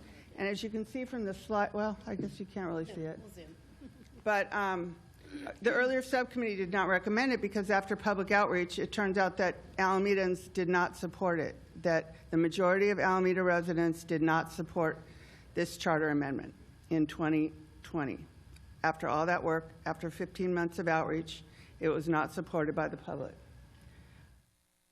53% were not in favor because they felt that there will be a loss of accountability, and they did not believe that it was a waste of money. So not only is this poor governance completely lacking in transparency, the positions have not been proven to be redundant or unnecessary. Ultimately, there's no evidence that the costs of the positions outweigh the benefits, as we've heard tonight, nor has any information been provided about what might replace the independent elected council established in the 1937 city charter. I do not feel comfortable as an elected official. Finally, I'm not comfortable as an elected official bringing forward a decision to eliminate the offices of other elected officials with no demonstrated rationale, and so I will not support this. Councilmember Jensen, on the survey that you showed us, who conducted the survey and what was the sample size? You may be aware of that. I think there was outreach done in that during that. I believe it was from the League of Women Voters. Is that correct? It was from the workshops. I don't. Exactly. Hello. Hello. Is it okay if I? Yeah, go ahead through the chair. Councilmember Desai. So, council member, vice mayor at the time, John Knox White, and myself,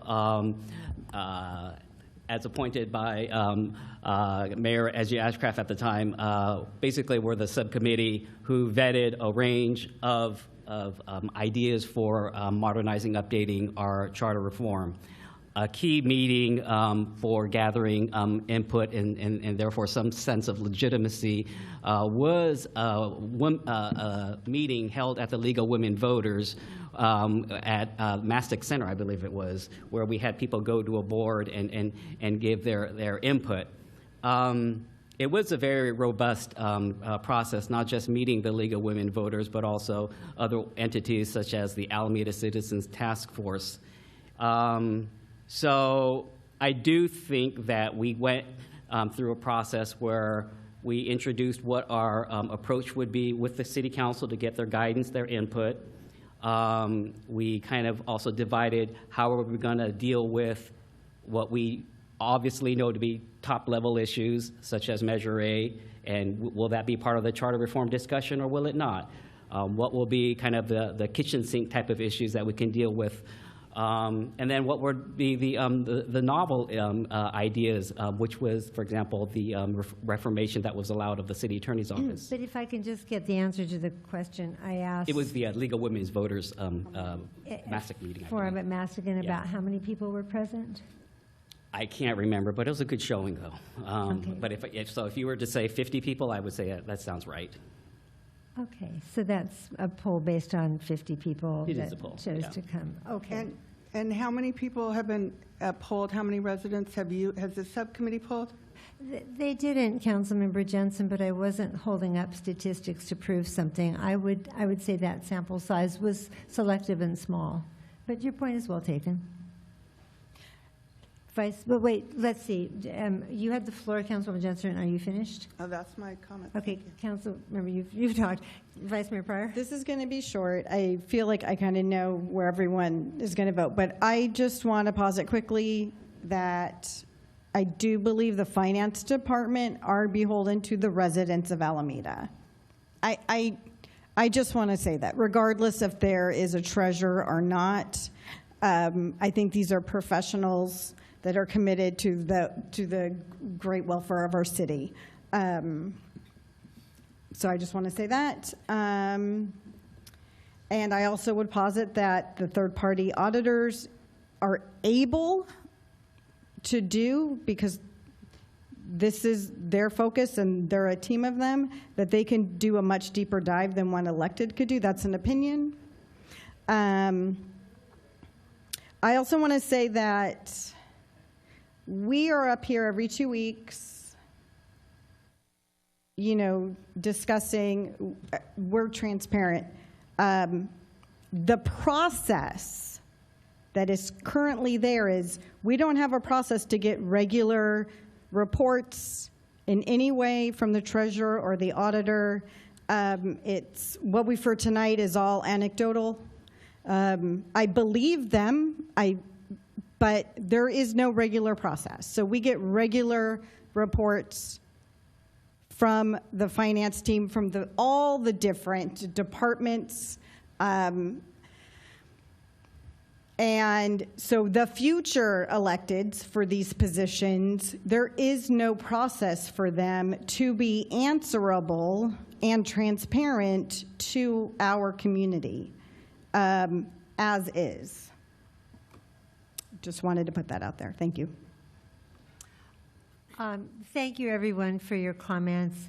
I'm reading the my colleagues on the dais, and I would say there is not a meeting of the minds here, but they also, it's a maxim of law, this reasonable minds can differ. We're all reasonable, and we're all over the place. So I would say that we just move forward without taking a vote on this. That works? Yeah, not at this time. All right. Thank you, everyone, for your input. Thank you for your service. Let's move on to the next item. Madam Clerk, would you introduce that for us, please? Yes, it's final passage of uncodified ordinance ordering the submission of a measure incurring bonded indebtedness to the qualified voters of the City of Alameda at the general municipal election to be held on November 3rd, 2026, for the purpose of financing the cost of the acquisition and construction of certain municipal improvement projects. This item requires 4 affirmative votes and adoption of resolution calling for the holding of a consolidated municipal election in the City of Alameda on Tuesday, November 3rd, 2026, for the submission of a measure to approve the issuance of general obligation bonds to finance municipal improvements, establishing the policies and procedures for such an election, requesting that the County of Alameda conduct such an election, and authorizing City Council members to file written arguments for or against the measure. All right, so council, we had a very comprehensive presentation on this item at the last meeting, and so our wonderful Sustainability and Resilience Manager, Danielle Mueller, is up here just to see if you have any questions or if someone's ready to make a motion, a second, and take a vote. No questions. Okay. I move that we. There's no public comment. Okay, thank you so much for that. And, okay, so no clarifying questions, no public comment, a motion? Yeah, I was going to move that we approve item 7C, final passage of uncodified ordinance ordering the submission of a measure incurring bonded indebtedness to the qualified voters of the City of Alameda at the general municipal election to be held on November 3rd, 2026. And adoption of the resolution as well. And the adoption of the resolution. And as well. adoption of the resolution calling for the holding of a consolidated municipal election in the City of Alameda on Tuesday, November 3rd, 2026. Thank you. And I heard a second by Councilmember Bowler. Anything further? Okay, council, all those in favor, please signify by stating aye. Aye. Aye. Opposed? Was that an aye? No. Oh, you said aye. He said aye first. Aye. Letter I I. heard him. It's in the record. All right. It still passes. We needed 4 votes. We got 4 votes. We will let the people decide. And then your next step is deciding on those ballot Yes. authors, Okay. argument authors. So what I actually am happy to author this, let's see, it's the It'd be the argument in favor. argument in favor. Okay. And any rebuttal. All right. Do you want to work with me on the argument in favor? Okay. So I would nominate myself and Councilmember Greg Bowler to work on the argument in favor. You want to also do any rebuttal to an opposition? Okay. In the rebuttal, yep. And the rebuttal as well. Okay. Do we vote for that? I think we have to vote on that. Yeah. Does an oppositional letter writer have to be designated now? It doesn't have to be designated. No. Okay, and does that council priority thing still take place? Yes. Oh, okay, all right. You want to make a motion to approve us? I will make a motion to nominate the mayor and Councilmember Bowler to You voted aye. write the statement for. We'll author both the argument in both. support and any a rebuttal to the opposition, if there's an opposition. So moved. Okay. So it's been moved by Councilmember Vice Mayor Pryor, seconded by Councilmember Bowler. All those in favor, please signify by stating aye. Aye. Aye. It's only about who's authoring it. Oh, my goodness. Whatever. 4-1. Yeah. Oh, yes. And so, yeah, the deadlines, we'll send you guys the information tomorrow as it's well, in the and staff it's in the reports, staff right, reports, yeah. but let me Yes. quickly open it and tell you what it is. It is, I've got it. you have it already? You're beating me? I was looking at Let's it see if I can earlier. open it faster. It, I'm clicking in the wrong folders because I'm panicked. Okay, let's see, here it is. The arguments and rebuttals shall be submitted in accordance with election code, yada, yada, yada. On Tuesday, August 4th, and rebuttals are due by 5 p.m. on Thursday, August 13th, Yep, correct? perfect, yep. Okay. Could I have Yes, a ma'am. question? Yes. I think this was mentioned when this item came up last time. You mentioned, Madam Mayor, something about not having people write the arguments that were being elected or up for election. I wasn't going to have ballot signers who are running for office. Thanks. Yeah. Thanks. Yeah. Okay, anything further? All right. And Madam Clerk, you'll keep nudging us about those deadlines. We'll send something out to you tomorrow, We'll find yes. a time. Yep. Okay, yeah, Soon. sounds good. Yeah. Okay. All right. Okay, next up. Madam Clerk, 7D. Yes, introduction of ordinance amending the Albany Municipal Code by adding section 8-8.10, no parking in bicycle lanes, to article 8-8, general parking regulations of chapter 8, traffic, motor vehicles, and alternative transportation modes, to prohibit the parking of vehicles in any designated class 2, class 3, or class 4 bicycle lane within the city of Alameda, and adoption of resolution amending the master fee schedule to add fine amounts for new parking violations. Hello. You get the last man standing award. Plenty of time for comment. Go ahead and introduce yourself if you would, please. Good evening, Madam Mayor, Vice Mayor, and members of the council. My name is Ricardo De La Torre. I'm the city's parking manager. So tonight, council is considering two related actions. The introduction of an ordinance adding section 8-8.10 to the Alameda Municipal Code to prohibit parking in class 2, 3, and 4 bicycle lanes citywide, and adoption of a resolution amending the fiscal year 2026 through 2027 master fee schedule to establish the initial fine and late penalty amounts for this new violation. So tonight I'll cover a few things: a brief overview of Alameda's existing bicycle network, the enforcement gap that this ordinance is designed to close, the components of the proposed ordinance, the accompanying resolution amending the master fee schedule, next steps if the ordinance is introduced and the resolution is adopted tonight, and lastly, staff's recommendations.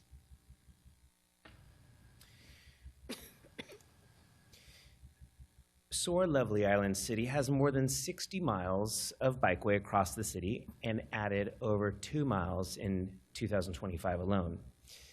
This network includes 4 classes of bikeways as defined under California Streets and Highways Code Section 890.4. To describe this a bit further, Class 1, also known as shared use paths, provide a completely separated right-of-way designated for the exclusive use of bicycles and pedestrians. Alameda has almost 20 miles. For Class 2, commonly known as bike lanes, provide a restricted right-of-way designated for the exclusive or semi-exclusive use of bicycles. Alameda has more than 22 miles.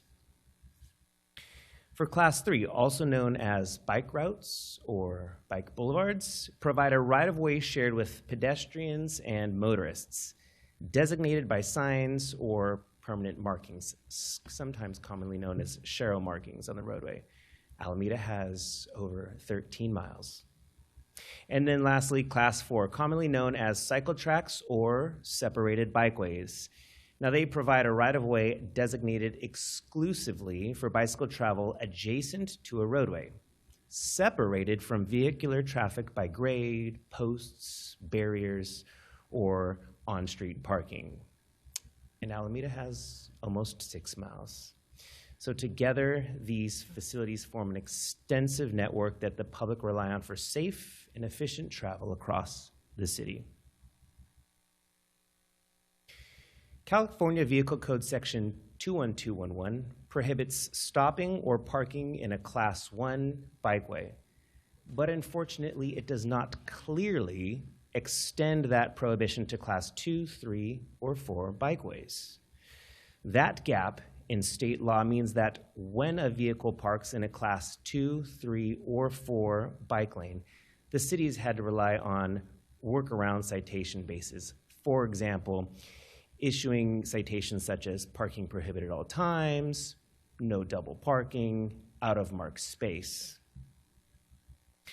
Unfortunately, these workarounds, they can be applied in some locations like our downtown business districts where Class 2 bike lanes are common, think Park Street, Webster Street, but unfortunately, they do not apply uniformly across the city's entire bicycle network. So that leaves many bicycle lanes without an effective enforcement mechanism. And the photos on this slide show examples that our enforcement team had taken from the field.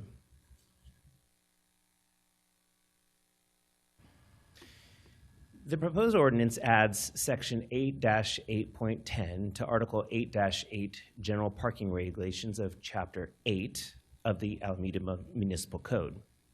The ordinance makes it unlawful for any person to park a vehicle in any portion of a designated Class 2, 3, or 4 bikeway within the city of Alameda, as defined in California Streets and Highways Code, Section 890.4, unless lawfully parked as otherwise permitted by law or official traffic control devices.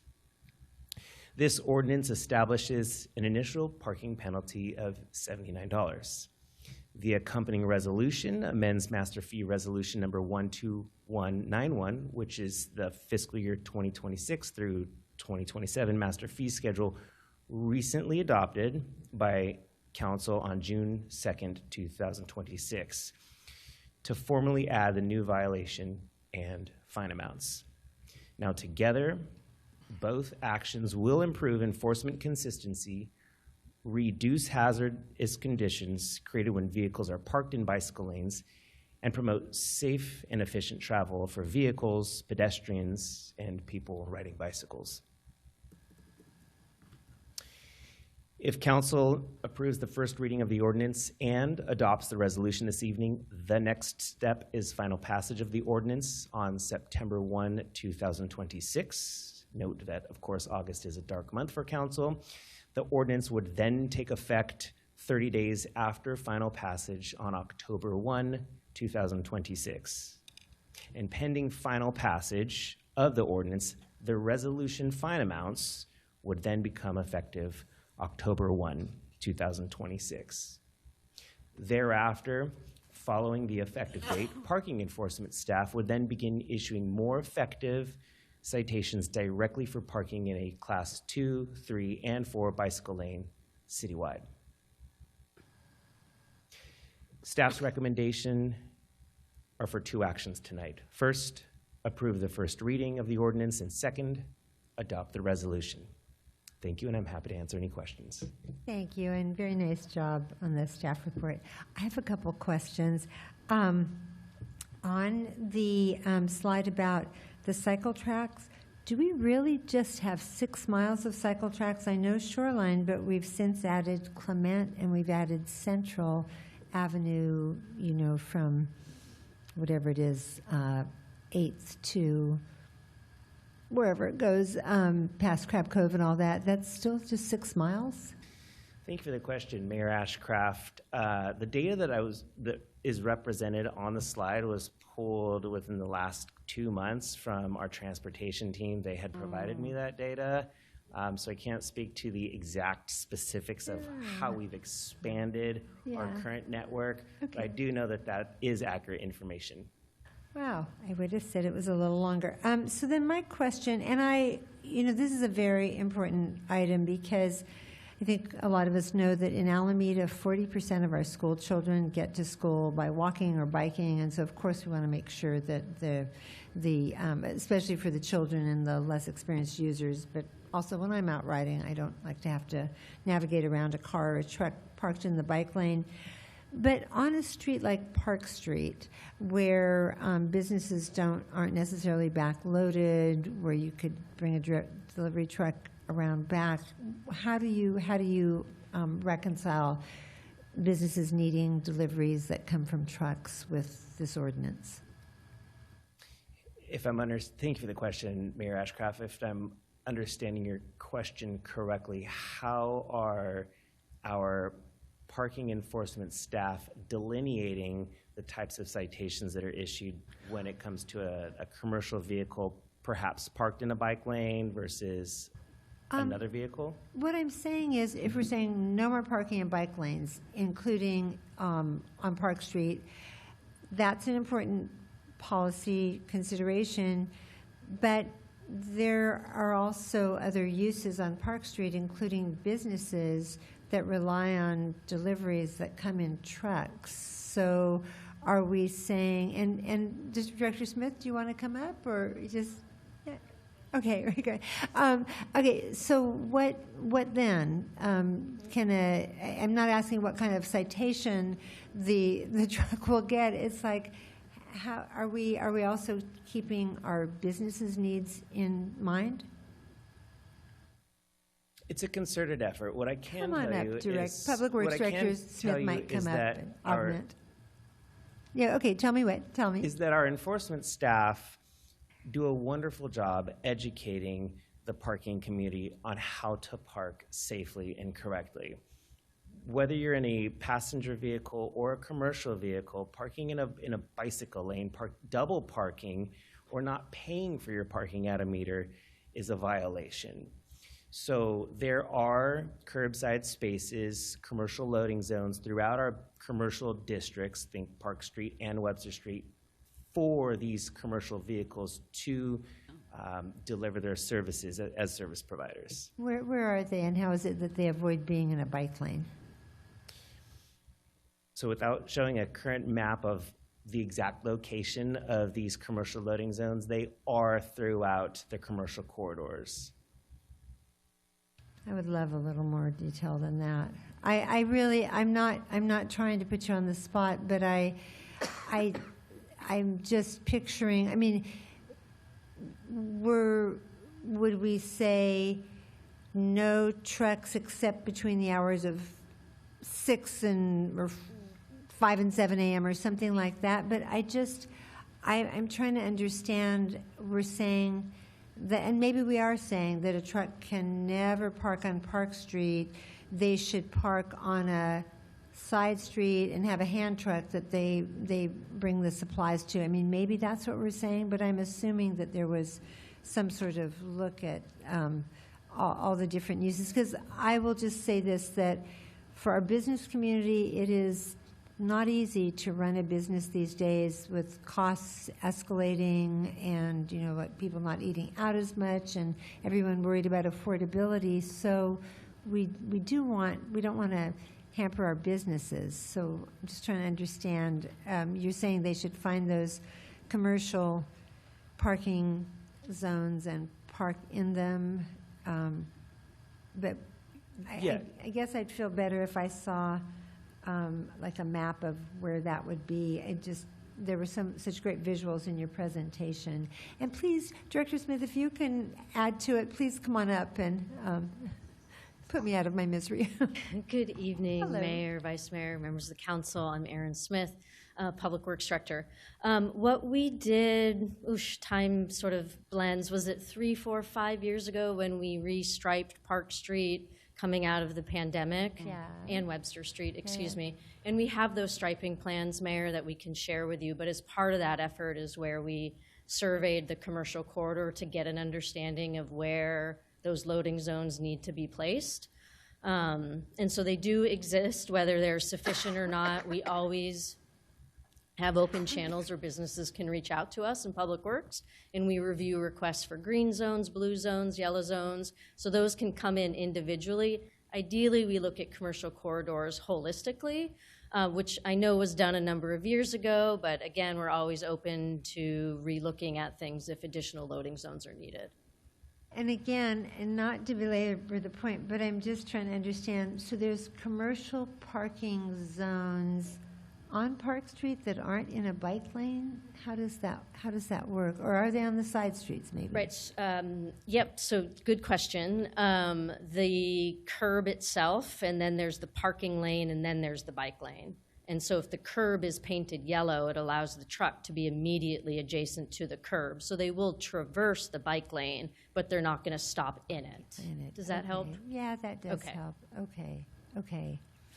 Yeah. Okay, well, and I guess as with anything, we'll see how it all plays out. But I do understand it with things like DoorDash drivers and all that. There's a lot of parking where it shouldn't be. Yes. Yeah. Okay. Definitely. Thank you for that. Thank you. Other clarifying questions, Council? Councilmember Jensen? Thank you. Just one question with regard to the workaround fines.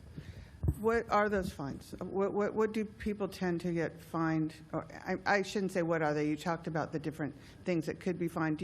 I just wanted to know how the amount of the fines differs from what we will be implementing with the adoption of this ordinance. Thank you for the question, Councilmember Jensen. So our current vehicle code, the fine for vehicle code for double parking is $79. The resolution, the fine amount for tonight's no parking in bicycle lane is the same, $79. Thank you. And if I could add to Please. your question, Please do. Madam Mayor Ashcraft, not only are there curbside commercial loading zones along the main arterial or Park Street, on the collector streets, on some of the side streets as well, there are commercial loading zones. And we Public Works have a great working relationship with our business districts where we inform them, hey, this service provider is parking in the vehicle lane of traffic consistently.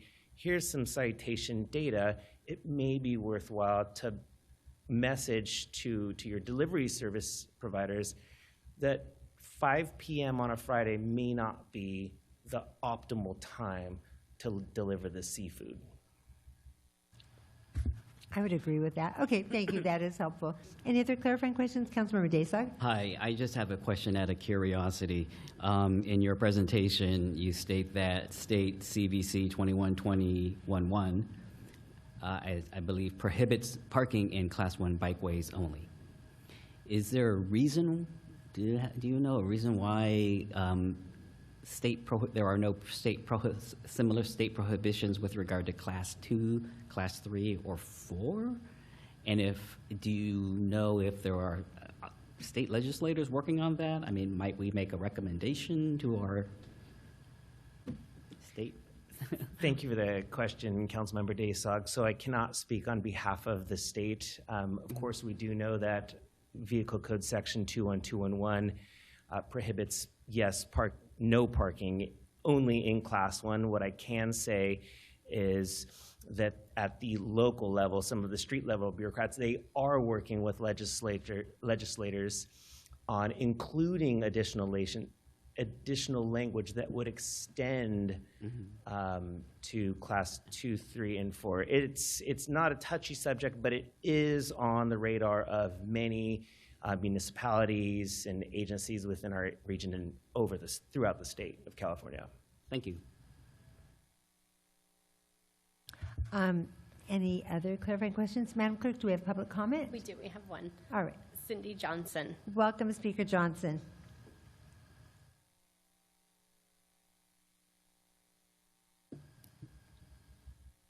Unmuted. Cindy Johnson, are you there? She's still there. Yeah, she's unmuted too.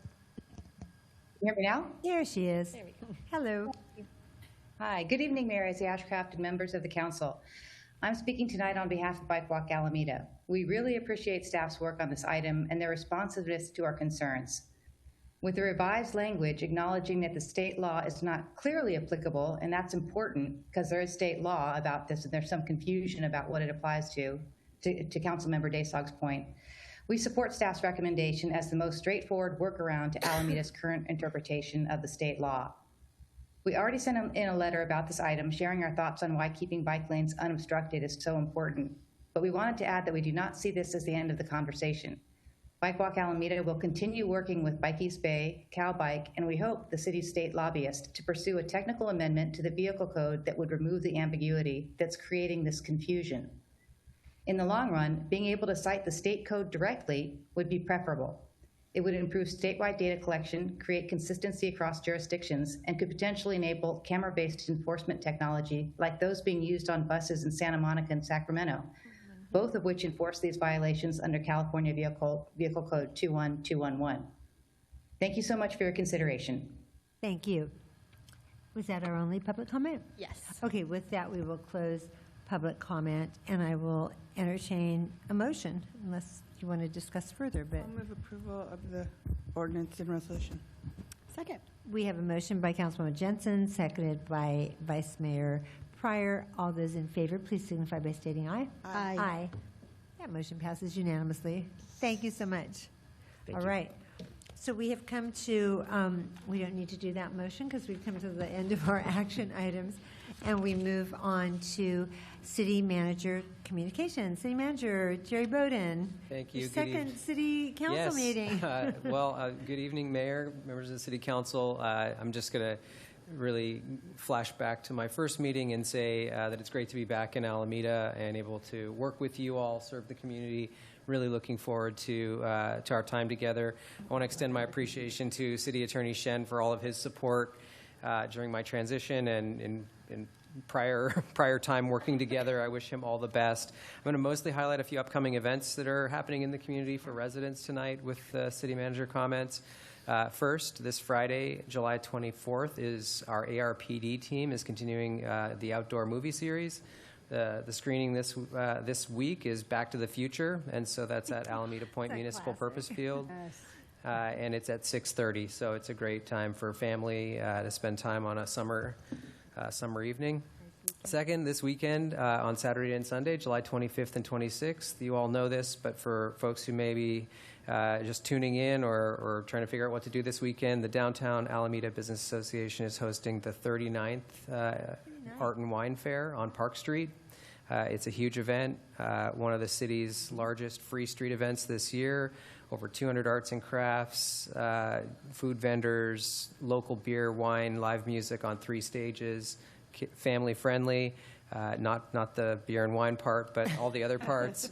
And so we're encouraging everyone to come out and support local businesses and artists this weekend. And then finally, just to note that the Downtown Alameda Farmers Market is also happening every Thursday, 3 to 7, Alameda Avenue, all the way through or into early August. So nice opportunity as well to get out and enjoy the community atmosphere. And that's going to conclude my comments this evening, Mayor. Thank you very much. Thank you so much. And Council, I actually misspoke when I said we didn't need to take a vote. You'll get to it before We'll get to it. Okay. We do have one voting item still to come, so we just have to go to it before 11 a.m. Yes. Let's see. Do we have any? We don't have any further oral communications, non-agenda items. Any council referrals? Not this evening. Council communications. So you want to do that 11A right now so we get to the vote? Why don't we, let's jump to 11A so that we don't have to take a vote to go past 11 p.m. So, Madam Clerk, can you introduce that one for us? It's designation of voting delegate and alternate for the League of California Cities annual conference.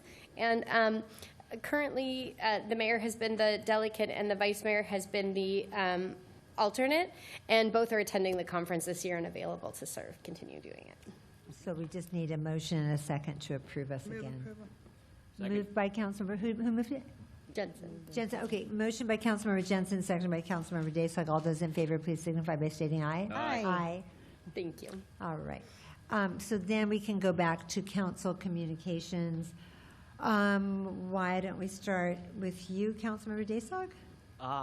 No communications. No Other than communications? to say, we will be having our time away, August. So It's like the last day of school when we used to say, see you in September. Now they go back to school in August, but see you in September. Yes, indeed. Councilmember Bowler. Keep in touch with us. Yeah. I guess Aw. I was talking to you and to our city manager on the side, and I didn't realize in my Your mic. Speaking of the mic. in my little speech before, I neglected to say that poem was actually on the piece of art. Just Saw that. Yeah, it's Yeah. actually on. That's why I was Oh. talking about and the title of the piece of art. So it's just,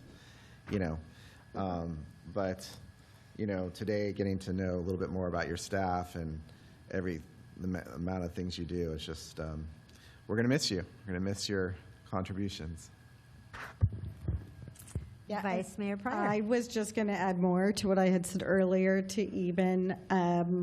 I just, your demeanor is, you're so calm and you make your job look easy. But I know for that to happen, a lot of hard work went into creating that peaceful and professional environment. And I knew the very first time I stepped into your offices that you are an effective leader and collaborator.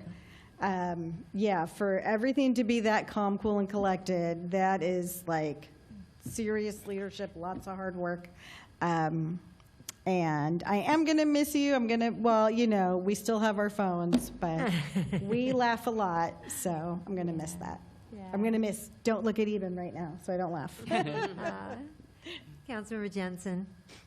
I'm going to actually make a different comment. Of course, I am going to miss Eben tremendously, and I suspect that my comments and my decision-making will suffer by not having you to bounce all of my ideas off of, but I do know how to reach you, so. What I want to say, actually, was about tonight's city council meeting. And tonight's city council meeting, I just wanted to point out it was notable for what was accomplished and what was deferred. The council just voted for final adoption of a resolution to place an infrastructure bond measure and 2 charter amendments on the November ballot, and initiatives that I support. But even though I voted yes, I'm just disappointed by the lack of transparency and the limited public outreach that was done to inform Alameda voters and Alameda residents about these important changes, especially the bond measure. The bond measure language and survey questions were drafted by staff without any input or discussion from council, and robust outreach was not done. Very little outreach to voters was done through partners, especially partners that we've always worked with in the past, like the League of Women Voters. And as I mentioned earlier during the discussion about the positions, a substantive charter amendment to eliminate 2 elective offices in place for nearly 100 years was drafted behind closed doors with no consideration for the opinions of council or, more importantly, Alameda residents. So in my 3.5 years on this council, I've attempted on many occasions to use my position to increase transparency, and thank you to Eben for helping me with that, and to improve accountability. So I'll continue to push for those values, and I am optimistic that recently appointed City Manager Bodine will support more transparency in future policymaking. Well, Councilmember Jensen, take a gulp here. I don't believe we've ever drafted a ballot measure in public with the League of Women Voters assisting. And there's a lot of reasons for what we did. Some of it was Brown Act, but I take exception to the inference that the public was not informed.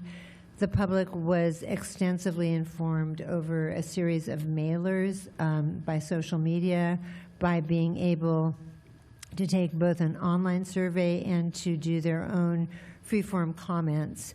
And our consultants that we're working on have told us that they have never seen a city with such robust response to the outreach as we've had in Alameda, and that's because I think we have very engaged citizens. So, you know, I hope we can all get together and find some things we can agree on, which is the need for our infrastructure to be supported and improved. And, you know, we can all find something to criticize.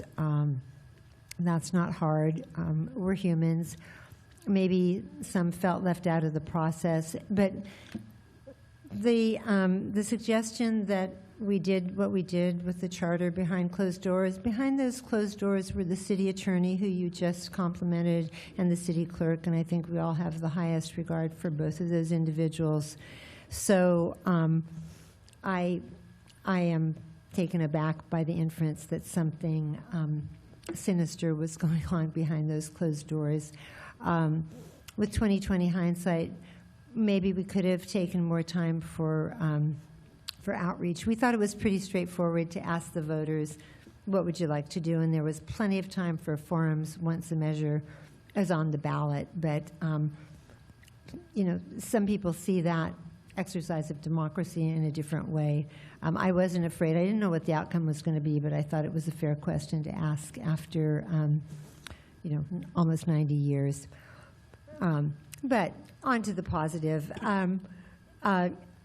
Eben Shen, city attorney, I am going to miss you tremendously. I do also want to just share with you that our illustrious Alameda couple, the Bontas, the Attorney General and the Assembly member. They're out of town right now, but they sent their best wishes, and of course the Attorney General sent his government relations person. But no, it has been a pleasure, and we're going to continue to keep in touch.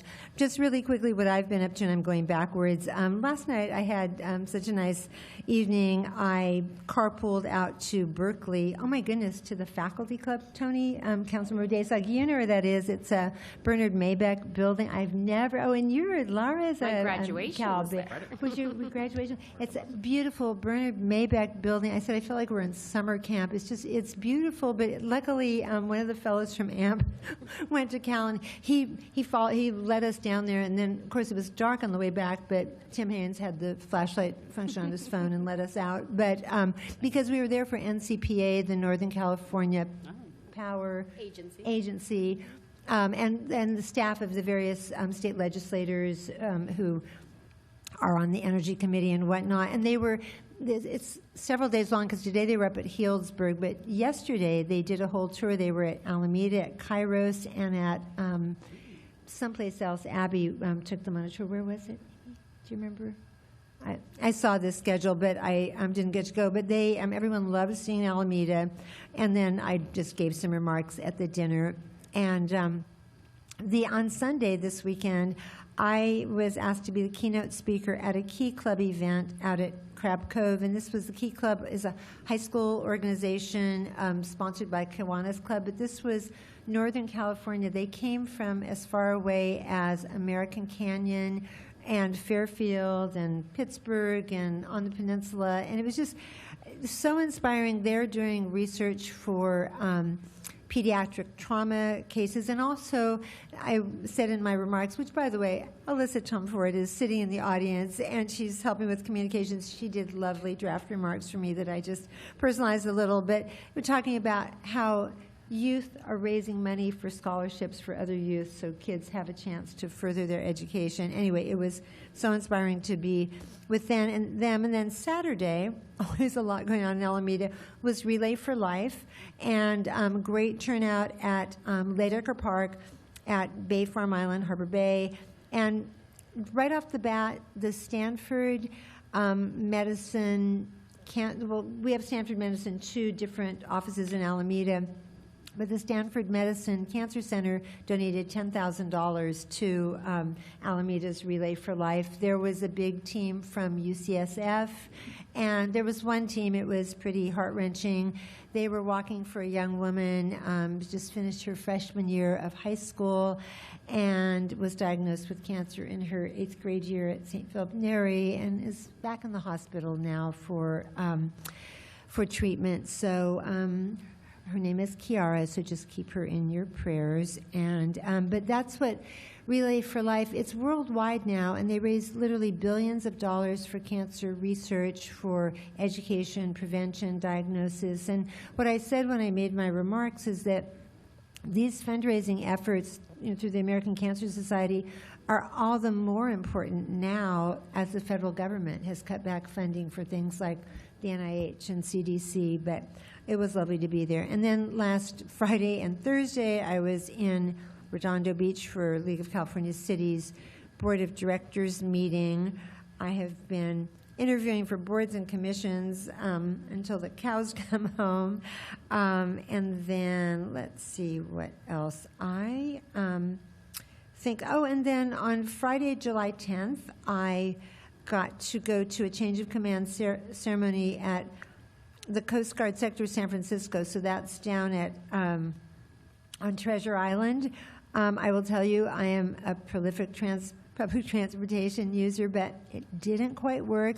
I got over there on the Seaplane Lagoon ferry to the Treasure Island ferry, but it's not very close to where I needed to be. But luckily, the Uber finally came, and then also luckily, there was representation from WIDA at the ceremony, and I knew that one of the fellows lived in Alameda, so I hitched a ride back with him. The city manager and I attended the Alameda County Mayor's Conference at a meeting on Wednesday, July 8th in Pleasanton. back in his old stomping grounds at the WeWork facility, which is pretty amazing. And our working group on homelessness met before then. And in October this year, it's coming up, the City of Alameda will be hosting the Mayor's Conference, so I want you all to come, more details to follow. So with that, thank you, everyone. We got a lot accomplished tonight. It's a minute after 11, but we're ending on the same day we started. Thank you, especially staff and Ryan and Trung in the balcony. Thank you all for all your hard work. We appreciate you. Travel safely home. Bye-bye. Thank you.